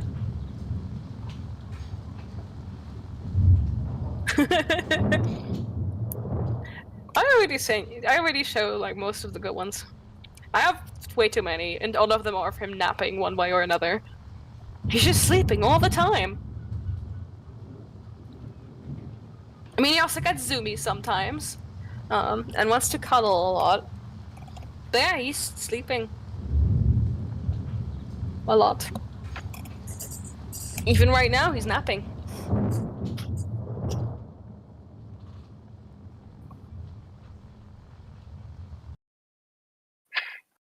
Honestly, though, the weather over here in Germany is not that much better. I live like near the coast. Like I live in a state that's near the coast, but I also specifically live in a town that has fucking bog like all around it. So in summer it gets ridiculously humid. Like just last week or a week before that, we had 90% humidity. It was the worst. Wow. It wasn't even hot. It was only like 13 degrees, 15, 16 degrees Celsius. It was like room temperature at best, but I still was sweating my ass off because of the goddamn humidity. Welcome back. Hello. I see you munching. Yes, I am munching. I got some cake. I got cake, Lucy. Not as much as you, obviously, but... So, if I remember correctly, it doesn't matter what order you collect the cupcakes. You just have to find the 4 shadow cupcakes. Do you know what? Do you know what's slept on, guys? The real reason why FNAF 3 is goated. It introduced more cupcake variants for cupcake fans. You got regular cupcake. You got golden cupcake. You got shadow cupcake. There are Easter eggs, rare screens of posters on the walls. There's... Yep, you were too slow. There's that. But, you know... I think Purpleback can only spawn in certain rooms, so if you wait ages, as soon as you get into that, like, side of the building, he's on you. Anyway, that's 1. That's 2. Let's see if I can remember this. I'm pretty sure... No. That's 3. And that's 4. They're all down here. Here we go. Chica's party.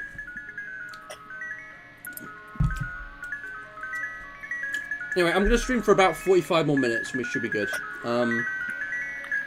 What did I miss? Also, Ethan predicted it. Epic.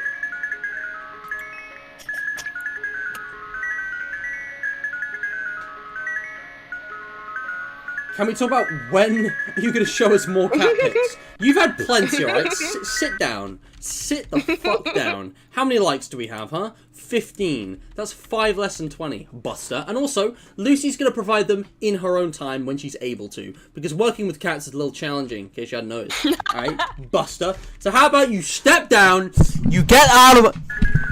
Relax.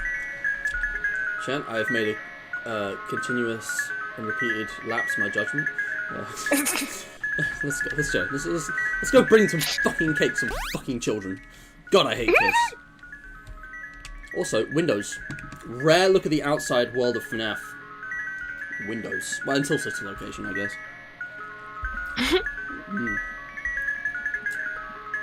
Yeah. Steam overlay jump scare. Okay, fine, 16. Can I make that jump? Yes, I can. Yeah, it's interesting that this is specifically Toy Chica. Not regular Chica, this is specifically Toy Chica. Look at those pink pants. Pink panties. Panties nuts. In your mouth. Said all the Sims. Lucy already said, no. Look at that. No, hold on, wait. How FNAF fans imagine Toy Chica. That's the fan version, guys. Stop. Listen, man. They hated me. They hated me because I spoke the truth. Your girl, are you a Toy Chica fan? A Toy Chica enjoyer? A purveyor of Toy Chica? I actually really like her design. Like, unironically? Yeah, that's completely valid. It's, yeah, no, I think there's a lot of questionable FNAF character designs, but most of them are good, and Toy Chica's is solid. I like the whole thing with the beak and how it comes off. I thought that was always pretty neat. Anyway, so we've got all of these kittens, but these guys don't matter. We didn't even have to do that. I just wanted to do that. No, we're going for the secrets tonight. I hate her design. What was Scott thinking of those proportions? Man, it's a good thing I'm not playing Sister Location right now, because my goodness. Yeah, damn.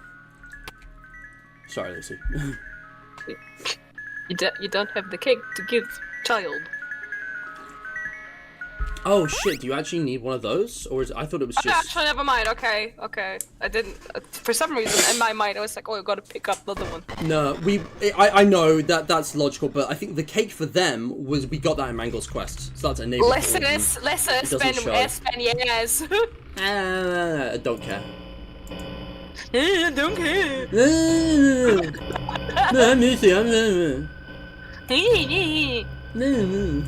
Hello? This is like the same type of banter I occasionally have with Tasha. It's so funny. Five Nights at Freddy's the sex update. You did not just say that, Mac. Oh my goodness. I mean, to be fair, I've seen worse comments, but goddamn. Is a phrase? Like, where did that come from? Hello? Like, yes to both of those things. I'm aware, but like, oh no. Yeah, I mean, what was Scott thinking? I mean, all of his proportions are fucking weird, dude. This is a consistency issue with him. Yeah. He has no idea of anatomy whatsoever. Really? You hate that, Ethan? I thought it was cool. It was like, it was just, I don't know. I don't think it's that deep. It just looks scarier. It is random, to be fair. It's like, why would Toy Chica be kind of broken up when they're supposed to be the new and shiny ones? But I like to think it's just the spirits getting a bit freaky. And not in a sexual way. They're possessed by children, guys. Just a friendly reminder.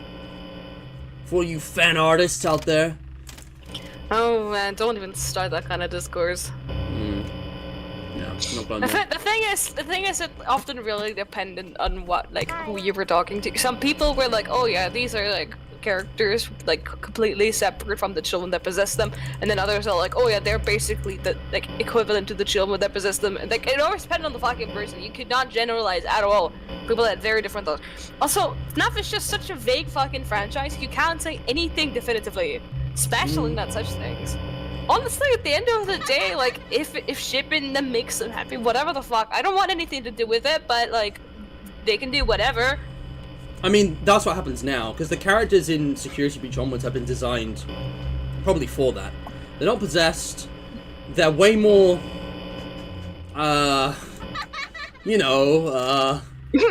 listen, I've heard some weird things said about Ruin. Apparently, Freddy and Bonnie are implied to be, like, gay for each other. And I don't know if that's a joke or not, because someone said, nah, that's something in the game. I was like, that's just an interpretation of something that happens in the game, though, right? Like, what the fuck is that about? Oh, I don't even care. I never checked like, out Run. yeah, same. It's just that one's kind of funny. Oop. The thing is, like, people are like, oh, but Ruin was so good. It's like, I don't care. I don't, like, if I hated Security Breach, I don't want more of the thing I hate. Yeah. Even like, if the more part of the thing I hate is better than the thing I hate, it's genuine, still an extension Lucy, of it. You have no idea how many people, time and time again for the last 3 years, have come into my live chat saying, Matt, play Ruin, it's better. You get into my Discord DMs and the Hydration Nation like, Matt hasn't played Ruin. Oh, Matt hasn't played Help Wanted 2. Help Wanted 2, guys! Game of the year! Fucking... To be... apparently it is good. Like, I unfortunately, I can't avoid this stuff. I have managed to avoid Ruin almost completely, but I've seen quite a few clips of Help Wanted 2. I watched Ambience's first stream, because I wanted to give it a chance. I thought, well, if it's just more of Help Wanted, it's just some better minigames. And I think it is just better gameplay. The rest of it, though, I could not care less.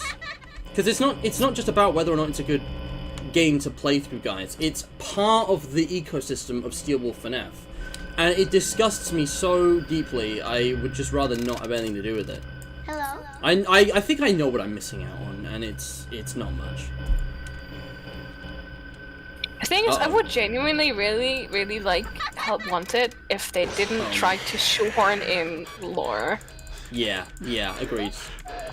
That was so it would have been great. It would have been great as like an introspective, almost, you know, like a bit of all of the previous games, kind of a love letter to the series, you know, with better graphics and VR incorporation. But no, they just had to force in lore that doesn't belong.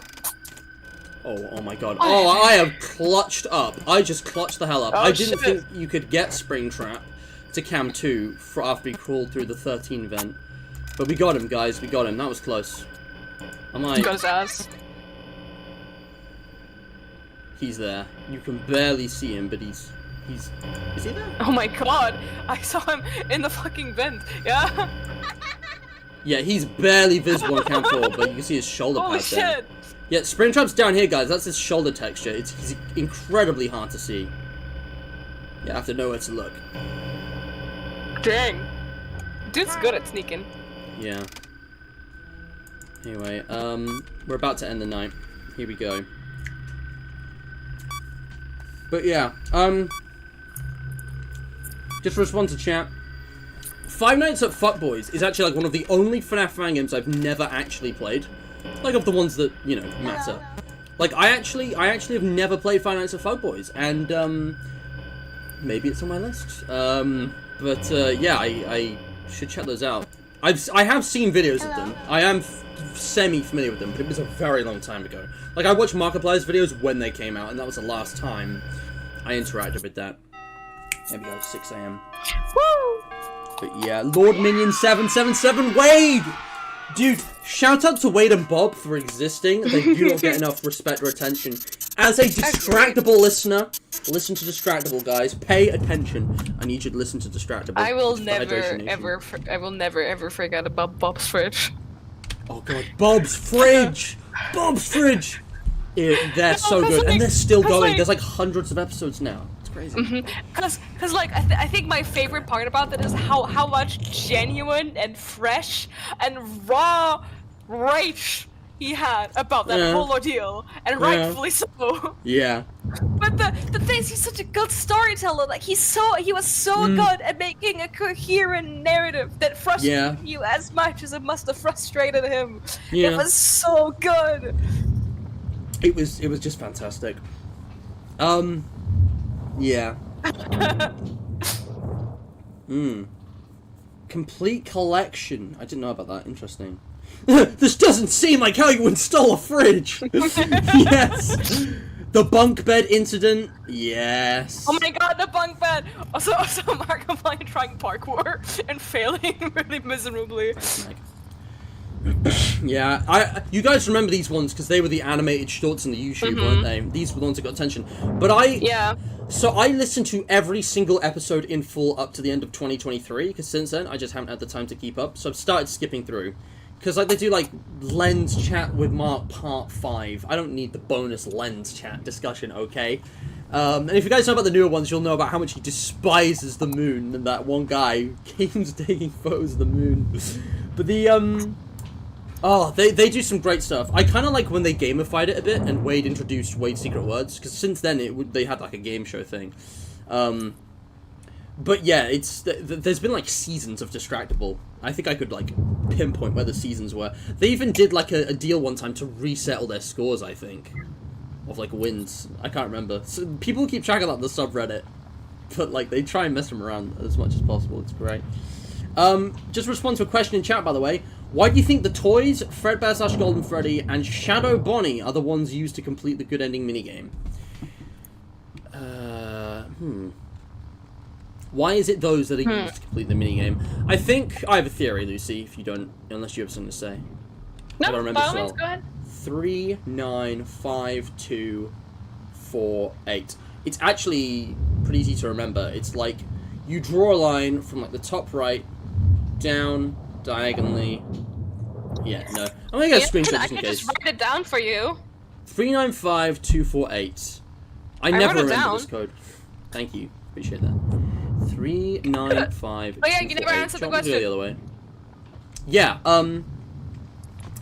So my theory, because this is very much a lore specific thing, the reason why it's Balloon Boy, Mangle, Toy. Really? Really? I was by Pirate Cove.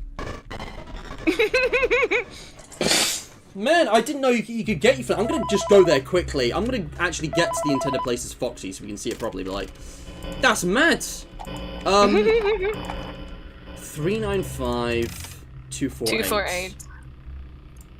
395 248. Here we are. Yeah, I think the reason is, it's kind of magic. I think FNAF, as much as it blends sci-fi with horror, does actually have a sprinkle of magic, a sprinkle of fantasy, and it's just the right amount to not introduce bullshit mechanics, at least in this part of the story. Because the vague part of FNAF that just works for plot convenience is essentially haunting and possession. What we know is that emotions are forms of energy. If you go to Fazbear Fright's Epilogue 4, 3 and 4, well, all of them, really. But anything with Talbot and, God, what's his name? Anyway, the professors, right? Energy is an emotion. Hatred is literally like the Force. Hatred acts quick. Hatred destroys quick. But love, although it's slower, it's actually the strongest. And that's how they win. You know, that's how the good guys win. But the way that manifests in Five Nights at Freddy's, sometimes, in Frights, they more focus on it because it's without actually, like, a spirit being present. It's just energies creating hauntings. But when it comes to a conscious ghost spirit, such as Springtrap or Puppet, they have their own emotions and they can kind of control those energies, right? And I think what these are, the way the player interacts with this, is the Night Guard dreaming of this in between their shifts. And it's the puppet getting in their mind, because I know this is kind of plot contrivance, but, like, who else, right? Like, if there's one character who wants to achieve Happiest Day, who is kind of powerful in kind of the spirit realm, and I call it the flip side, kind of what we see throughout the games, someone who's already featured prominently in a dream sequence, if you look at the game files in FNAF 2, right? I know it's a loose theory, it's a lot of mental gymnastics, because that's how FNAF is, but, like, if we look at all the information we can possibly get, and we try our hardest to interpret something, the way I see it, Puppet creates these dreams for the player, so the player's soul, probably Michael Afton, or maybe it's Michael Afton and we're playing as, like, Henry or something, that's another theory, it's whatever, we're playing as Michael, let's just say. They're reaching out because, I'm not entirely sure, but for some reason, Michael's the only one who can free the souls. It has to be an adult maybe, or it has to be someone alive, and Michael is not technically alive, but, like, he's not possessing an animatronic, I don't know. Maybe this is before he gets scooped, but I think that breaks the timeline. But, like, for whatever reason, Puppet can't do this herself, so she reaches out, so that maybe it's like an out-of-body experience, and their spirit actually travels. Whatever, the details don't matter. Puppet recruits Michael, the Night Guard, whoever, to go to, like, the spirit realm, to this, like, I think of it like another dimension. Again, this is kind of headcanon.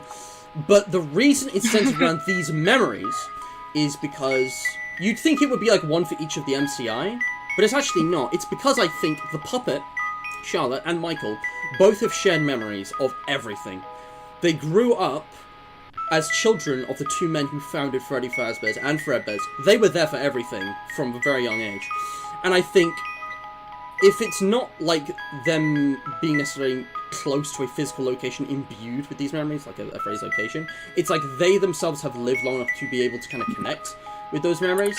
Again, it's a very kind of magic type thing, but if you kind of dismiss the logic of that and just accept it, it's a lot of fun from a storytelling point of view, and I think Fazbear Frights probably explains it better than I just did. But yeah, but like, stage one, obviously, is the very, very, very first, probably wasn't even called Fredbear's Family Diner. I don't think we have a name for this place.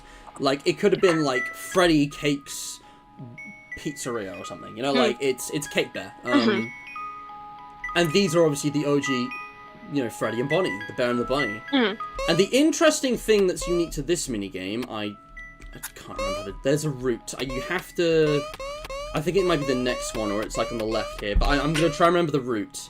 But if we can get to the middle, come on, here we go, By the way, unless you're like still in the process of getting to a point that you would like to, I guess, make for an answer. No, I'm done. Your question. Sorry. Okay, because I want to also say stuff because you were yes. kind of like just continuing. Sorry, I was rambling. I didn't realize you had something to say. Please, Lucy, speak. What's your take on this? I needed some time to like put my like thoughts into words, I guess.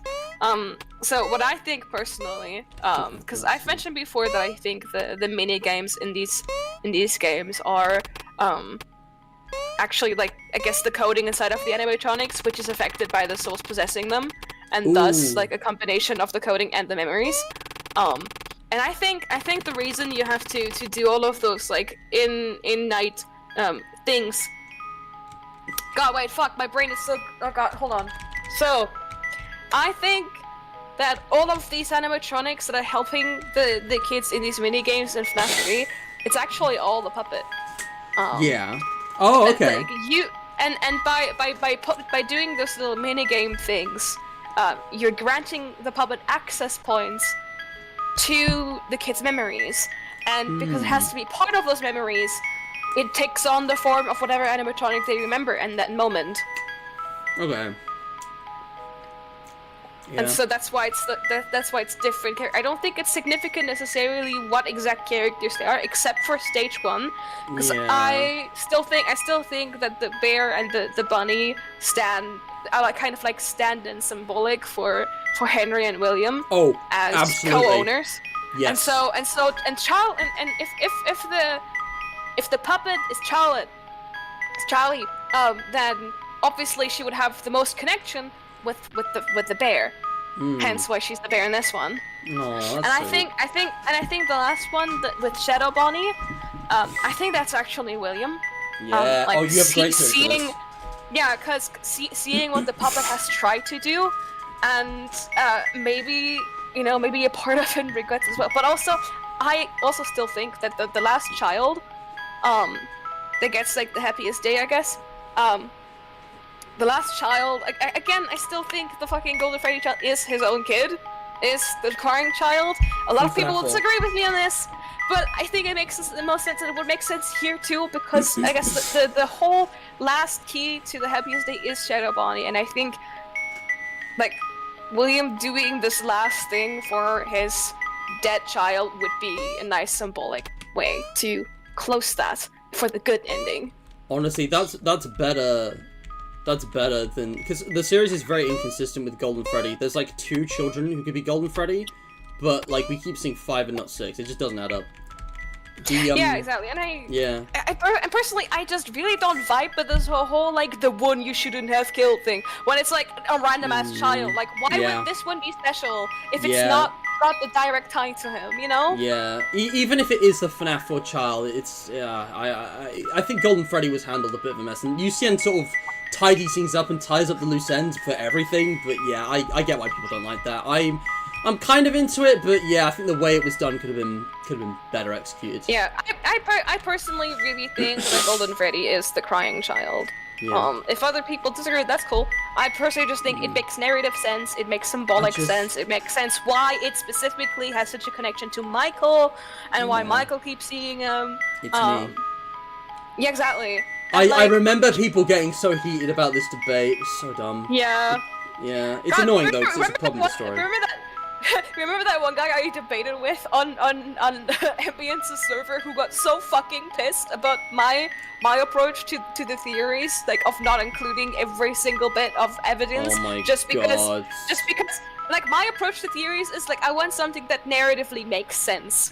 That makes sense in a story, and he fucking hated that. Cause it's like, but how would we ever know what the truth is? There's no truth. This is unsolvable. Just do most of it. Shrine of Ambience FNAF lore. Man, what a history we have with that place. We could talk a lot about that. I was just gonna say 2 things. One, I'm starting to think Scott just wanted to kind of include like a bunch of flashbacks to different parts of the established lore, and then drop this as like a surprise, and then have the 5th one go back. So I'm not sure the exact ones matter, but I think you could also say, if it's not one of the explanations we've already given, it could be that the thing we interact with in the cameras is like linked to that place. So it was like a poster of Balloon Boy, took us to the Balloon Boy game. You know, Mangle was the arcade machine, maybe that was in Freddy's 2. For Toy Chica it was the cupcakes. I don't know. But maybe there's something in that. More importantly, talking about theories, look closely guys. Got a box here, 3 clouds, that's like the stage. Got 2 animatronics, the bear and the bunny, and 3 children in their green clothing. 3 blue-eyed children. There's only 2. So it's a grid, right, of like 9 of these boxes, and I need to make that jump. But one of them only has 2 children in it. They're missing. It's an interesting detail. I feel like that could maybe be symbolic for like Charlie going missing. Probably. Some people, such as myself, have speculated that this might be the only evidence of Sammy in the games. But yeah, it's probably Charlie. Why can't I make you know what? Now that you mention it, like, you know that one niche ass theory that I think we first ever started like talking about Yeah, like, total. because the novels are inverse to the games, and a lot of one fills the holes of the other. So go on, tell me. Yeah. So my theory is, and this is not evidence based. This is just what I think would make sense as a story, because I feel like William needs one incentive, I guess, to start being afraid of losing his family members, of death and of consequences, and like just something to send him spiraling. And considering that the books, the novel trilogy specifically, has Charlotte have a twin, while keeping a lot of other things completely inverted, like for example Elizabeth being an only child instead of having siblings like in the games, or like the sister location being up top while FNAF 2 is underground. Yes. Those things flipping completely, or like Henry being dead and Charlie alive, when in the games it's the opposite. Stuff like that. That has me thinking, like, if Charlie was the one who had like a twin in the books, what if Michael had a twin in the games, but then the twin went missing, and then William kind of lost his shit and eventually like attacked Charlotte because of it, you know? Like, they have to have some kind of incentive to rage out. Yeah. The thing is, I think Scott Cawthon probably just made an oversight when writing, because he left things vague enough that despite the lack of evidence, this would explain a lot of things. It really would. You go back in time, you go before SL, before FNAF 4, there's still huge gaps in the lore that were never filled. Instead, they just went in the weird direction of going in the future with the Steel War games, apparently. But, like, it feels to me, sometimes I wonder if FNAF needed an 8th game, or it needed a game kind of between Sister Location and UCN. It needed like one additional game, or just some changes to Sister Location or Peter Sim, or and it kind of just filled in exactly where the story starts. Because to this day we don't have a clear understanding of the actual beginning. Like anything pre-1983 is very vague. Yeah. And there's that's like half the timeline before FNAF 1, if we trust Phone Guy's 20 years comment. Like, this stuff started in the late 70s, it must have, so.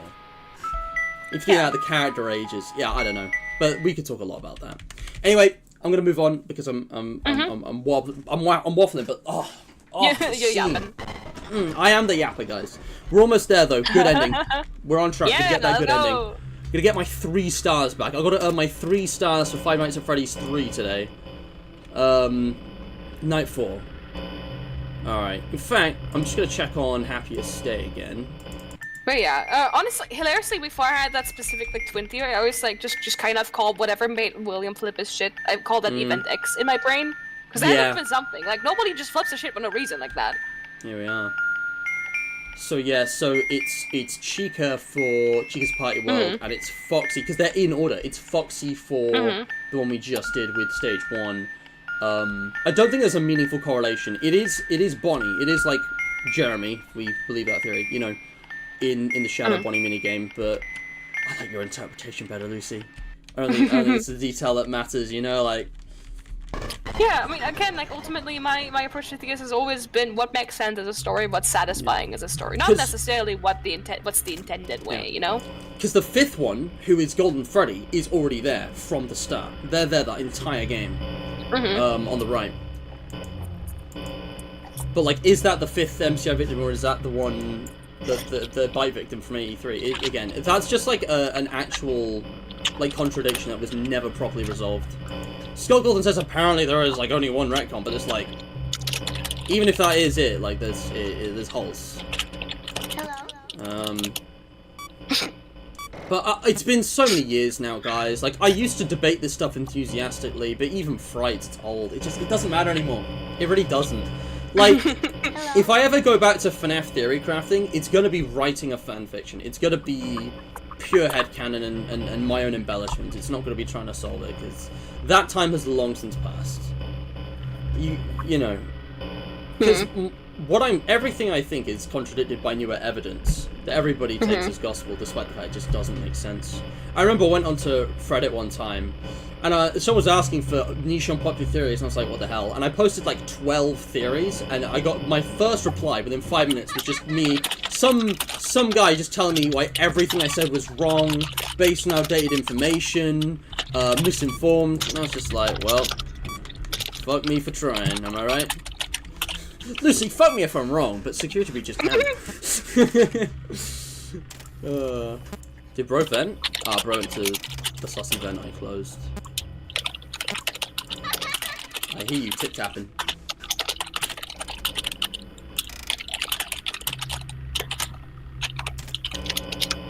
Oh yeah, Creeper basically was like, oh, by the way, do you guys think this kid's the bite victim or Cassidy? It's like, controversial take. I believe Cassidy is the bite victim's name. Oh, yeah, I honestly, people are so narrow-minded about this. It's really stupid. The one of the things, Lucy, the only lore discussions Lucy's gotten since did you leave Shrine of Ambience, or when you stopped like messaging FNaF lore? I just stopped. I just stopped going on there. I didn't leave, but I stopped messaging. Yeah. So I think since like I want to say January, February 2022, because it was a few weeks after security breach that you just kind of noped out of there. Like the only FNaF lore Lucy's really discussed since then has been with me in DMs, and I've brought her filtered versions of what I've consumed, which has been a tiny little bit of map hat, mostly my own stuff. A bit of what was going on in FNaF lore in 2022. Some discussions I've had on my streams and with you guys. And also, the thing about Security Breach is that it drew a lot of people back to FNaF and made them look at the old games. And that's where all these new wave, like, FNaF YouTubers, like, and The Baddest have come from. All these people who've done, like, video essays and, like, fan game streams and such. Oh, God. My bad. But among them were also theorists. And there's a guy called Toast, I believe. Something Toast, and he's actually good. He made a series of videos specifically just trying to solve the narrative of FNaF 1 to 7, and he sort of helped wanted by saying, well, they present this, but even if this is true, we can still try and figure out what that story is, because the whole how wanted thing, it's just nonsense. But the dude basically found an excuse to FNaF fans who assume everything is canon. They're like, okay, it's still interesting and important to wonder what the actual story of 1 to 7 was. And he actually, like, just went on the old games and solved it like you and I would. And, I don't entirely agree with all of his conclusions. The dude was very methodical and picked out the right info. And it was a breath of fresh air, but it didn't last, because I wasn't interested to get the rest of the guy's content. He covers games I don't like. It's perfectly fine. But yeah, but I think I shared some of that with Lucy, and that's pretty much it. See, what I'm curious about now is new lore, just whole new worlds and timelines in the FNaF multiverse. Like, I'm curious about how exactly the new Joy of Creation is going to play out. I'm curious about how... I'm not even curious about the lore of the new Into the Pit game. I'm just curious how it's going to be adapted from the book and what's going to be the same, what's going to be different. As far as I'm concerned, it's not canon to anything. Like, I'm sure it's just going to be its own thing. I mean, it has time travel, for God's sake. Like... Hello. Time travel in asterisk. It's not actually time travel, but a lot of people assume that, and yeah. Considering how Fazbear Frights went off the deep end, it's quite funny how it's like title flagship entry, where that actually was like the craziest in terms of... Because the thing is though, it was never framed as sci-fi, and that's why it wasn't a crazy thing. It was purely framed as like paranormal stuff. Fazbear Frights, it drops the sci-fi and it leans way more into the paranormal stuff. I feel like that was a response to criticism of the novels, to be honest. Ah, shit. Phantom Chica's getting me cheeked up. What? Alright, chat. Hi. Where the fuck is Springtrap? Oh no! I almost got gotten by Phantom Puppet. That would have been bad. Where the hell is Springtrap?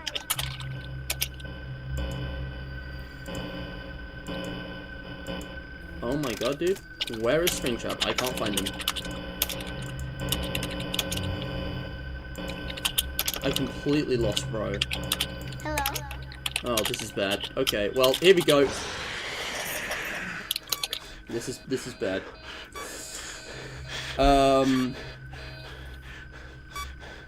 Anyway, sorry, Ethan. I'm rebooting all just out of habit.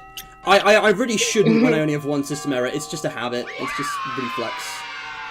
I'm not like fully giving this my attention. I'm having a discourse with you guys. But yeah. Truth about the identity of bite victim, I just don't care. Right, I'm not gonna waste time this time because I want Purple Guy to catch me in the proper spot. So this one's just Shadow Bonnie. Just click the figurine. You know, I'll follow him. I'll follow the dude. Yeah. That's a fair point, Creeper. I think the fan base is part of the problem. The problem really goes back to Scott Cawthon's direction of the series. Like, he's been too vague, and he's manufactured a perfect situation for people to misinterpret stuff. And instead of clearing things up, he just keeps things all murky and under wraps, and not in a fun way. I think fans are part of the problem, because they should know better, but it's like, yeah, everything's trying to connect, and people are trying to make connections where there are none, and there don't need to be. I think Scott should have just been very clear. And Rio, he said something on Steam way back in 2015 when the novels happened, and he never reiterated it when he should have. And that was how, like, things like the books are from a different perspective, you know, a different, like, version of the lore, different timeline, like, not part of canon or whatever. Like, it doesn't all need to be connected. Up to UCN, I get that, with the books being separate, but, like, after that, it's just... They could have done so many other things as well with the lore of Help Wanted, or just with lore in general, with something else. Alright. Hi. Anyway, night 5. So we need to click Shadow Bonnie. What am I doing? Guys, you see him? You see little bro on the desk? But yes. Oh my god, yeah!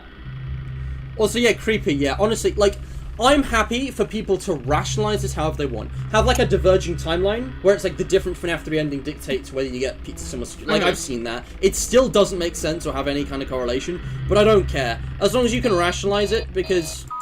Security Breach being the same universe as the rest of the games is so bizarre. Even MatPat said, like, you're telling me you got Security Breach and FNAF 1, and FNAF 1 is the one that's a game in universe and not Security Breach? Like, it would make way more sense the other way around. But, you know. Here we are, guys. Stage 1. Is the man. The man. Yeah, it's interesting. These are actually unique scenes, but it's just sort of like a slice of each minigame. But also, I think it makes sense for I guess, like, if this was William Afton himself here, Yeah. It would make sense that the kids remember him this way. I mean, he's literally, like, a shadow wearing a rabbit suit. It makes perfect sense.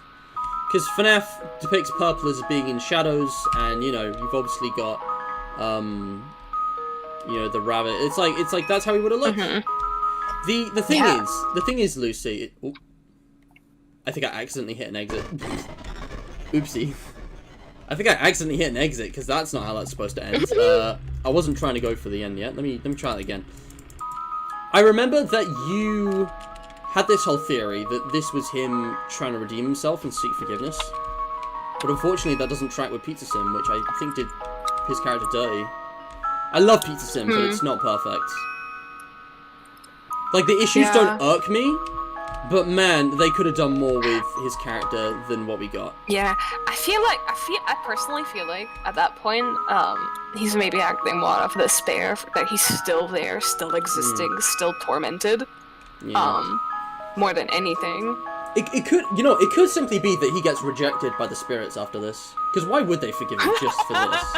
Like, yeah, I feel like Scrap Trap works, but he needs more development and evolution. Because, I don't know, he doesn't get enough screen time, is the problem. For me.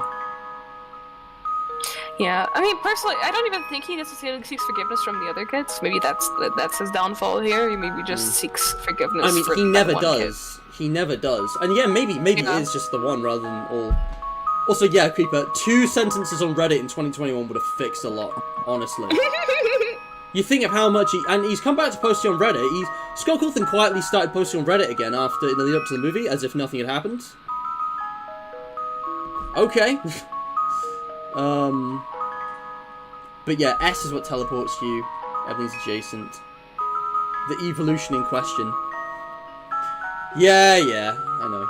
Eclipse! It's literally the FNAF 3 person is here. Guys, correct me if I'm wrong, but didn't Eclipse beat the max mode of FNAF 3 like 200 times with a bunch of different restrictions? Just basically doing FNAF 3 all combos. Isn't that the guy? Isn't that the guy? Eclipse? Welcome. isn't this your favourite moment in FNAF based on what you told me in DMs? It is! It's one of them. It's hard to pick one, but it's definitely one of the moments. But yes, Creeper, it is. If you guys don't know Eclipse, just go to his channel and you'll see. But yeah, here we are.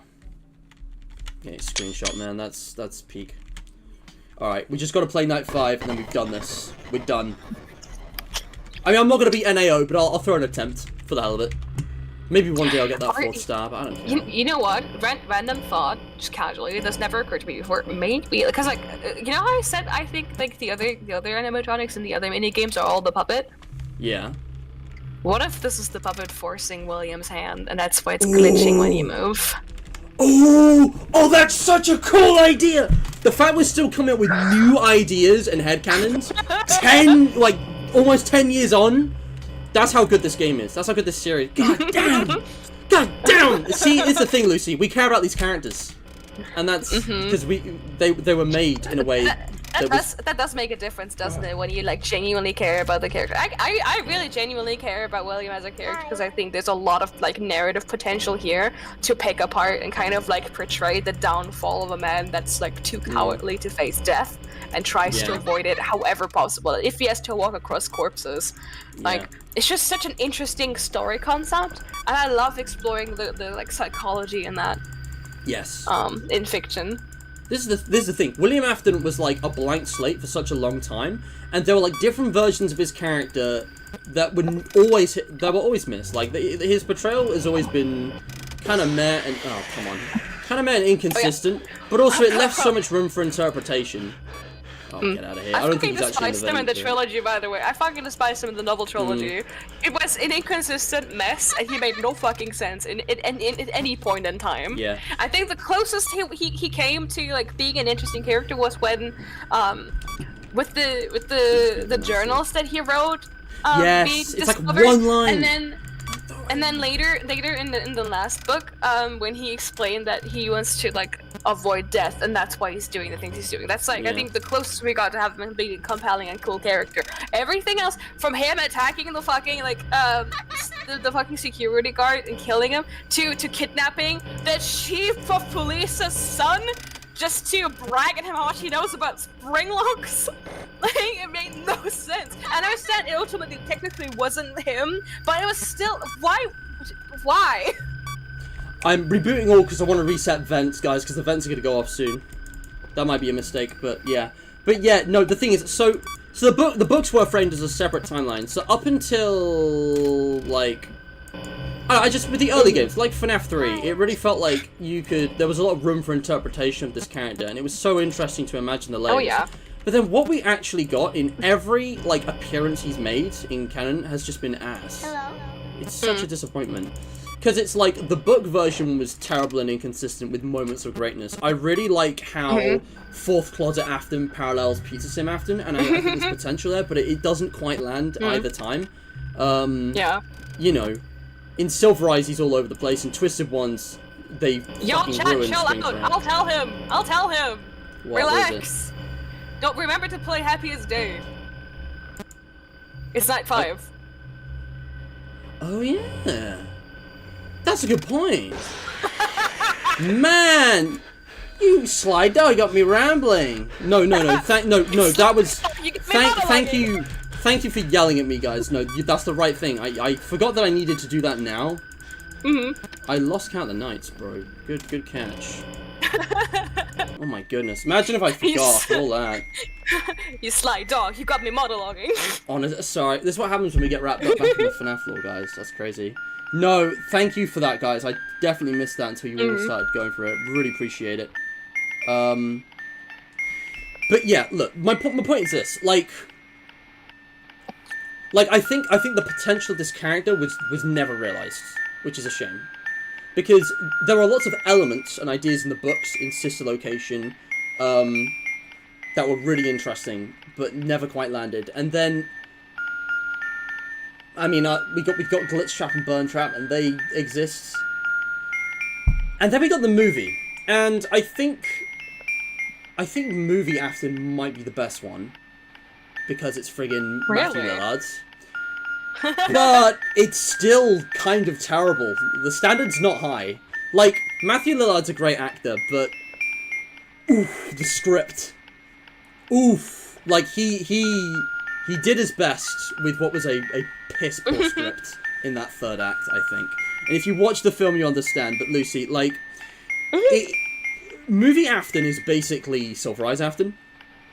He has this alias called Steve Raglan in the beginning, and he's just this like completely unremarkable, like, he's like a jobs counselor for Mike. Also, I don't think they're related in this universe. There's like, they drop the whole family thing, which is good. SMH! But Vanessa is his daughter in this timeline, so, you know. Oh? Yeah, again, you have to watch it. I'm spoiling it, but I know you won't care. Yeah, no, I won't care. But yeah, in the movie Afton, like, I don't know, there's a lot of subtlety in Lillard's performance in the beginning. It's not like the craziest thing I've ever seen, but like, he's really good. And then he sort of disappears for a while, and then suddenly at the end, he's in the spring Bonnie suit, and he's just this, like, maniacal killer, and he has some of the just silly... He's got, like, Star Wars sequels level, like, dialogue. Like, you know, like, somehow Palpatine returned? It's like that.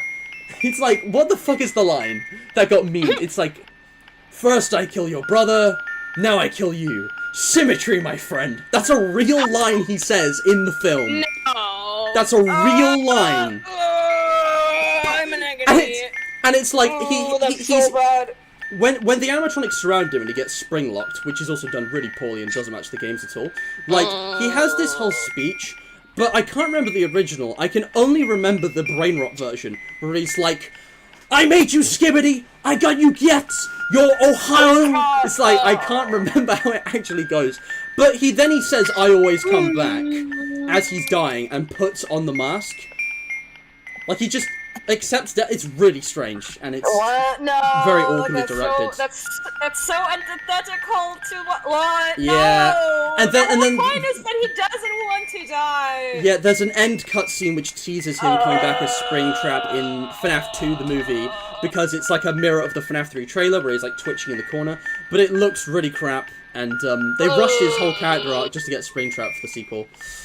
So, hopefully we get flashbacks. My agony? I'm just listening to that. Oh god. It's such a shame, because I'm never watching this movie. If you want, but the thing is, the FNaF movies are perfect average. It starts really fucking strong. It starts great and it just gets worse. And there's some peaks and highlights. Like, there are some really good scenes. I love the way Vanessa and Michael are characterized and their kind of relationship. I think, the child actors actually did really well. All of them. Both of them. But then you've got the Fortnite scene. So... But what? Yeah. Don't even want to know. There's a upbeat 80s song montage of the animatronics building a fort with furniture and playing with Abby.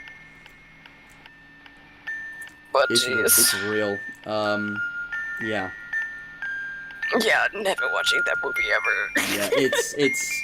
Again, the highs are ruined and tainted by the lows. It's, you know... I've seen it. I went to see it because that was when I met Ethan and Livy in real life the first time. That was big. But I also just went to see it so that I wouldn't get spoiled and I could actually experience and understand and judge it. I'm not really interested in watching the next two, but I think Ethan and Livy want to go watch them with me, so... if I have to, I guess. But yeah, 5 nickels? I don't even remember. Symmetry, my friend. Skibbity, my friend! That was it. First I riz your brother, now I riz you. Skibbity, my friend. Yeah, there were some good memes for the FNaF movie, though. It was like Star Wars, okay? It's kind of crap, but it was fun. You know. It's just... Yeah, I know what it could have been, and that bothers me. Josh Hutcherson could riz me any day. True. Yeah, no disrespect, DJ, but he meant proper FNaF fan games, okay? Not, you know. I mean, yeah. I'm not even going to talk about the art in that game. Guys, settle down. Put the thoughts of the present out of your minds. We're going back in time. 2015. And the original day that we finally got to see the children's soul set free. All 6 of them. Gathered in one place. It's time for you to rest. And for those you have carried in your arms. Look at him go. I love this detail of the puppet's mask falling slower and falling last. The colour of the balloons is random, by the way. I kind of wish it correlated and they were like all unique, but it's whatever. But yeah, beautiful scene. Golden Freddy finally gets to rest. And now we get the good ending scene. So I'm going to play night 5 and I'm going to have to wrap up the stream because it's gone 8:30, guys. And I got a piece of cake to keep me going, but I need to have probably a meal before bed. So it's going to be a late dinner for me. I've had dinner at 9 p.m.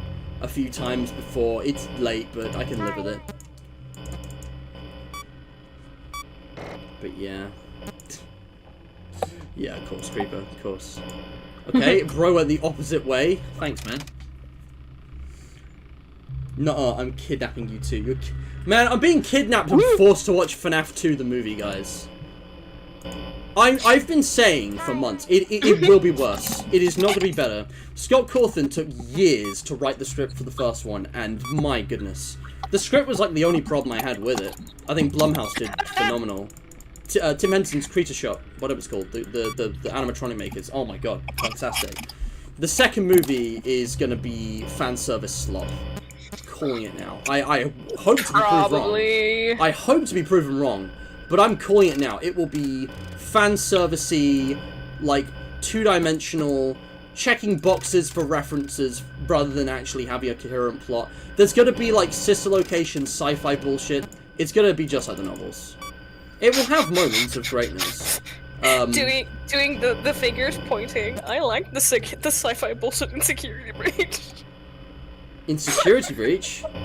No, sorry, fucking, I'm so stupid. Sorry, sister location. Fucking Christ. Run that back. Well, okay, some of it's great, but rather than being futuristic, I think it should have been more kind of workshop steampunk, you know? Not steampunk, but like workshop, like... Okay, style-wise, I kind of agree, but this, like, it should look more DIY than it is.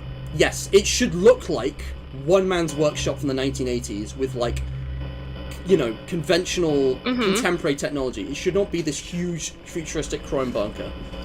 But yeah, no, I don't hate all the sci-fi stuff. It's just the futuristic stuff. I should qualify that, guys. It's my bad. The futuristic stuff bothers me. So yeah, you're not bothered by the tech itself. You're bothered by the vibes, the aesthetic. Yeah, like the scooper is a brilliant concept, and it's like a cornerstone of the lore, like Springlock suits. I think the whole remnant thing, awesome. I just think the scale of it, these giant empty rooms, some of the features that these animatronics have are just unbelievable for the time. Like, even in FNAF 2, facial recognition. What? It's 1987, and you have technology more advanced than what the military had 10 years later. What? Come on. Unless they were going to go with some batshit insane plotline about William Afton, like, being part of the military-industrial complex. I don't think you can justify this. Yeah. I remember, guys... Actually, you know what? Actually, personally, I understand your criticisms, and I agree with some of them. Personally, something that made me fall in love with FNAF so much is actually the fact that it combines the supernatural and sci-fi. Like, that there's not just overlap, but they're interconnected. That the sci-fi happens because of the supernatural stuff. I think that's fucking brilliant as a concept, and something I've not really seen before. No, I agree with you. I love the blending of the sci-fi and supernatural. I just think it needs to hit the balance right. Yeah. I think the supernatural works better for FNAF slightly. Like, it should be like a 70-30 split, but it depends. It depends. Sister location has merits. I mean, I do feel though, I think overall, conceptually, at least the way I interpret the story, right? It's William Afton, like, experimenting around trying to replicate the accidental haunting of Charlie's goat spirit haunting the puppet. Like, he wants to recreate that. That's the whole goal. So him doing various experiments and getting increasingly more frustrated, as implied by the Toy Chica cutscenes in UCN, for example. Yeah. Like, he keeps getting, like, more and more careless, and more desperate, and he's just not getting the answers that he wants. So he expands on the location thing, and that backfires terribly as well.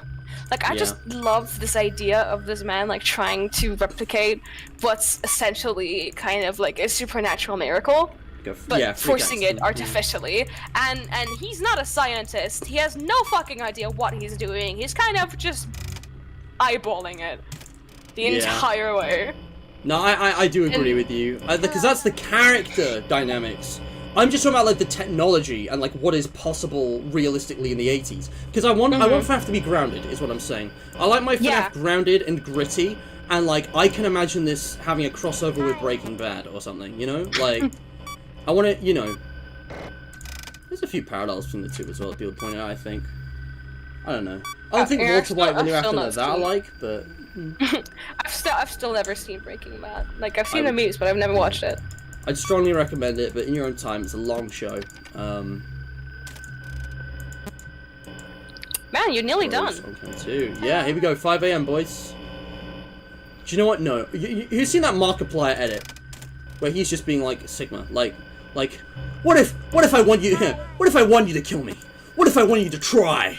It's just like him just riffing while playing like fucking like, Poppy Plays something. Like, all right, come on, Springtrap, try me. I want to see you try and kill me, because you can't. You can't. Do your worst. What if I want to feel threatened? What if I want to? Oh shit. But obviously, but of course he's not a masochist. You know, that's the important part. Not a masochist, guys. I wanted to let him get closer. My instincts were too good. But yeah, no, this game's not too difficult. That's what you're doing. Yeah. God, Ethan, that's actually really funny. Yeah. Yeah, no, what was I gonna say? Yeah, no, I have only died in Nightmare mode. This game's pretty easy once you know what you're doing. Even when I didn't have some of the knowledge and the strats I did now, like, it only really starts getting difficult on night 4 or night 5, because that's when all the phantoms are active, including Puppet, and Springy Boy's faster. Even on aggressive, maybe night 3 is like equivalent, but yeah, the only mode in this game which is actually unfair is Nightmare aggressive only, the max mode. Aggressive cheat, Nightmare mode, and just RNG, because the furthest I've ever made it was 3 a.m. You guys might remember that bet I did a long time ago. Didn't even get close. We had fun though. And I think I could beat it. I just need to keep running attempts until I got lucky, because I've survived. I've beaten it with fast nights. I've gotten halfway. So, but there's no point, because it's like, it's a 4th star in the menu. Cool, I can find that in other people's videos. I don't really care much about that. But anyways, here we are again with the purple man, with the purple plan. I'm gonna go nice and close to the gang this time. There we go. And yeah, his purple plan didn't go so well. NAO is like my toxic girlfriend. Bro, I think bro's joking. I hope bro's joking. But yeah, there we go. Forgive me getting screenshots, guys. It's just so iconic. Yeah, exactly, Scooby. Exactly. If you know what cam stalling is, FNAF 1's trivial, but what isn't trivial is this. We did it! Woo! It's over! Still arguably the best ending FNAF ever got, honestly. Imagine it. Honestly, Lucy, it's... What if FNAF ended with 3? What if Scott decided not to make FNAF 4? Like, what would have happened? It's hard to imagine. Honestly, I'd be okay with it. I still think people would have like kept bitching and moaning that it ended poorly because the gameplay was so bad, blah blah blah, yada yada yada. I'm not gonna lie, I feel like while I would be fine with it personally, I would still feel a little unsatisfied, I guess, because I feel like there's so much more you can do with this. Yeah, I mean, it's easy to say with hindsight, right? But in this universe, we would have no idea of FNAF World or sister location. Oh, and it's gone. I thought that just appeared forever. Oh well. But yeah, for me, I don't think so. In my opinion, really thinking about it, I think FNAF 3 has always been slightly underrated. Like, most people like it, but only a few people really recognize it for what it is. A really, really good part of the end of the trilogy and part of the game. Like, I think at the time, in 2015, I remember Markiplier kind of reflected popular opinion. Most people love FNAF 1, most people love FNAF 2, most people like FNAF 3, it was a mix of the 3, it was still a good game, you know. And it would have been like, yeah, I think FNAF for a lot of people, if it actually ended at 3, because people talk about this all the time, like, oh, FNAF should have ended at 3. No, it shouldn't. But, like, if it did, FNAF wouldn't necessarily fade into obscurity, but I think it would do a lot quicker, a lot sooner for a lot of people. It would be like, yeah, that indie horror series, the 3-game, yeah. It would never, I mean, Scott was already making millions, I think, by the time we got to FNAF 2 and 3, but, you know, it wouldn't have gotten to the extent it has, or you never would have gotten all the other games and books since. It might have gotten a book, but I don't know if it would have gone beyond Silver Eyes. It kind of depends here on Scott Cawthon or, I don't know, let's just take that out of the equation, but yeah, FNAF, like, it would have really immensely influenced fan games and fan creations, right? Because the ideas from the later games would never have happened. So, like, you might see certain fan games never exist, and certain other fan games drastically change to be more inspired by those 3. And you might see, like, people take the idea of FNAF in different directions. I feel like, I mean, I don't know what it would take to make Scott Cawthon not make FNAF 4.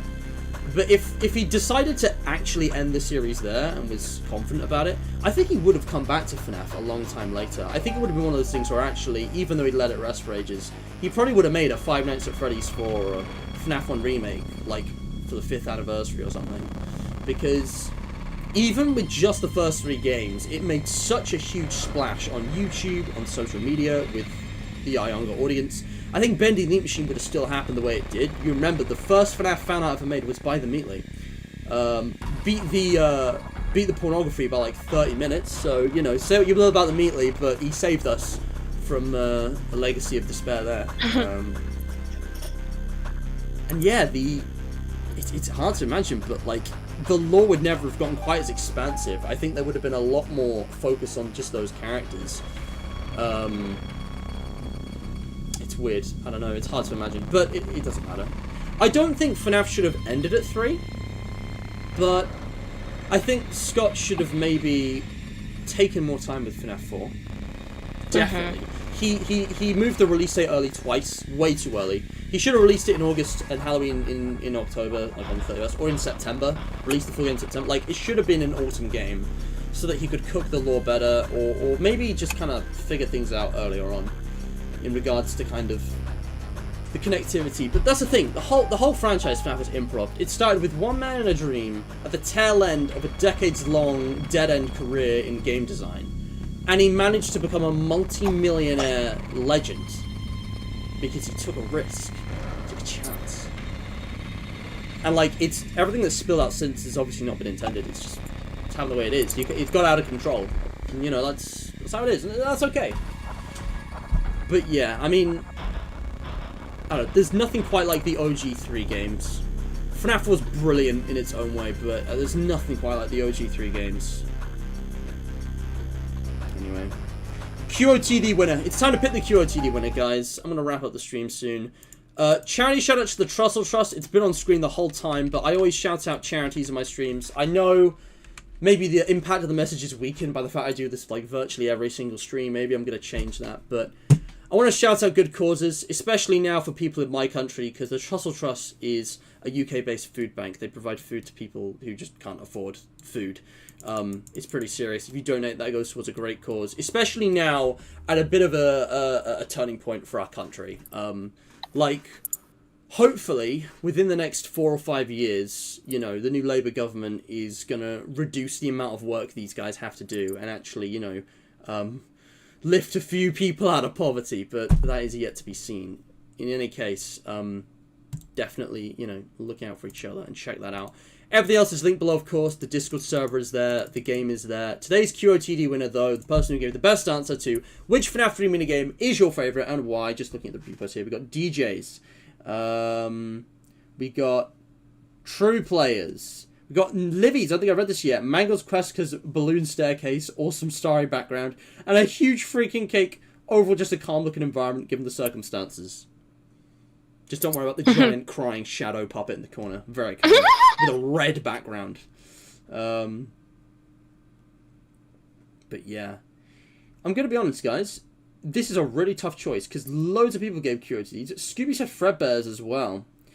And you know what? I got to be fair here, okay?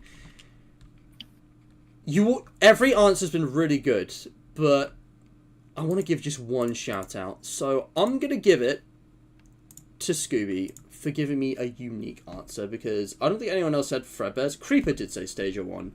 But the way you've justified it there just felt a bit more convincing to me, and it was more succinct. You did it in one message. Yeah, no, I agree. Creepers was good. I'm trying to find it to see exactly what he said.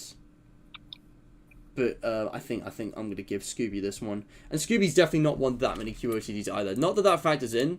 But I know Bro has no content. But I mean, if you want another link, dude, let me know. I'm giving Bro the shout out. Go check out Scooby. You have a different collab channel with Tom. Oh yeah, Tom Swim and Artico. Could you send me that on Discord? Because I can't remember what that's called or where the link is. If you could just send me on Discord, I'll link that one instead, so that there's actually something for people to watch. But yeah, dude. Artico! Oh yeah. The secret cupcake area. Wait, I don't know what that is. The secret cupcake area. The what? What's the... Is there something we didn't see? It's dead, though? Ah, well, it's either that or your channel with nothing on it, dude. So, send me the link if you want. But yeah, hold on, DJ, what is this? Let's also go to the extras, guys, because I've finally gotten back to where I was up to. So, I've got everything unlocked now. We can replay the mini-games to our heart's desire. And we've got cheats. I'll just enable all and do Nightmare just to show them off. We're not going to do a challenge now. We're out of time. But that's fine. Load cheek. Okay, so I'm loading Chica's party. Is it another secret wall, or did I just miss something? Yeah. No, Artico's a legend. It's a shame he's not here. I'm sure he'll be here for one of these streams, but yeah, I would genuinely consider Artico one of my best mates currently. Dude is just such a real one. Spend a lot of time with him. There's all of these areas. Let me just make sure I don't miss this. Where the crying child is, full of the balloon platforms. Yes, thank you, Livy. So it's through here. I just want to make sure I've seen everything, but I'm pretty sure I explored all of this. Yeah. So... Oh! Oh my god, yeah! I hadn't even thought about that. Lucy, check this out. Hold on. So, when you're in Chica's party... So the kid's not there. Oh. What is this? I forgot all about this. Why is it chasing me?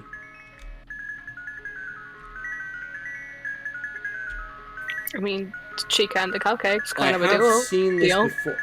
There's more. I feel like I must have seen this before. There's no way there's been something I've never seen before in this game. But I don't remember this. No, Have I never following you? Oh, so it is. Maybe it's symbolic. You know, like remember what I said? Like maybe the animatronics you're playing as is actually the puppet. Yeah. Taking on forms of the memories. And this way, one is following you. I know you're not a fan of UCM, but this tracks with the one you should not have killed. This one's more agitated. It's more angry. But if it was the FNAF or Bite victim, you could justify that with the characters. So. Yeah, I mean, yeah, I'm not a huge fan of that particular definition, the line, the one you should not kill, but having one final, like, boss spirit for Afton to face in hell was a pretty good epilogue to the series. No, I really like UCN's lore for the most part. I agree with that entirely, and I agree that it should have been Golden Freddy. I'm just saying, you know, like, to make one stand out, it has to have some kind of personal connection. Yeah. Regardless of whether or not you phrase it with the one you should not have killed. So your problem is that people claim it's just one of the 5, which is a bit random. Yeah, no, that's fair. Yeah, exactly. That's the thing. Like, it's like, why that kid? Why is this one more angry than the others? Why does this one feel like it's more deserving of revenge than the others? Exactly. Damn it, guys. I was thinking the same thing, and I was 50-50 on whether or not I should say it. The cupcake down bad for Toy Chica. The Guna cake. Oh god, I hate that. Lucy, if you're Toy Chica, that shadow cupcake's me. Let's be for real here. Like, down horrendous. Disgusting. Foul creature. Dot what? Bro wants some of Chica's cake, if you know what I mean. Set cannon. Anyway. Canon, trust. Oh my gosh. Yeah. But yeah, alright, let's get out of here. Let's skedaddle. This is literally any female person in the FNAF fandom trying to run away from the degenerate simps. Oh, jeez. Any female person on the internet, or in real life, or, you know, this is getting a bit too real. I'm just going to launch Nightmare with all the cheats and challenges. Lucy, I don't know if you're familiar with this, but this was the first game to include these. The precursor to FNAF 4's amazing cheats and challenges. Oh, I do remember that. I do remember that. That was unique and cool and new. Time is going double as fast. I can always see Springtrap. He's going twice as fast because he's aggressive. And what was the other one? No errors. This thing's never going to break. Oh, great heavens. Yeah, I can see bro skedaddling. It looks extra goofy when you switch maps. It's like, oh, where is bro? Matt about to throw it back in front of Lucy. I mean, you're not on the stream. Yeah, Lucy, I'll throw it back. I know that's what you want. Definitely. Chat. Is there anything we want to say before we end the stream? Because this is not the end. This is the beginning. We're beginning at the end, but as far as FNAF 3 goes, that's it. I'm done. It is. I'm satisfied. I'm probably still gonna play this game at some point. I'm gonna let him kill me. Come get me. There he is. Alright. Good night, Livy. Good night, Livy. Good night. But yeah, we're basically just wrapping up now. It's just 5 to 7 without being 6 or 8. Really, Ethan? That's amazing. I didn't know that. But yeah, we're back. We're actually back where we started as well, guys, with the exact same amount of game progression. Literally, ending at the beginning. Again, so many endings and beginnings overlapping with this one. So I'm even going to leave this exactly as I left it. But that's going to be it, guys. That was Five Nights at Freddy's 3. A comprehensive, I think, playthrough. The only thing I haven't done is the 4th star with the max mode, which is... There's literally, it's just a star. There's no rule for that. So yeah, Lucy, thank you for joining. It's been a pleasure. Yeah, definitely one of my favorite FNAF games. Fun. This definitely doesn't feel like the end for me. This almost feels like the beginning. Like, again, I know I keep saying that, but it's like now I want to play FNAF 3, but it won't be on camera. It won't be on a stream. I gotta do this. But yeah, Lucy, in fact, don't say goodbye yet, because you'll be back. I won't tell you guys yet, but Lucy will be back. I will be back. I always come back. Yeah. But yeah, did we get 20 likes in the end? We got close. Lucy will probably post muffin pics. Just give it time. Yeah, guys. Muffin! Yeah, speak of the devil. Yeah. He heard. I think he heard you calling his name, and he came like up to next to me. He's like, "Aw, Muffin." Yeah. Chat loves you, Muffin.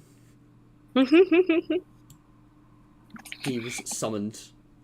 He could sense. One day I'm gonna meet Muffin face to face, and he's either gonna love me or hate me. It's gonna be so funny.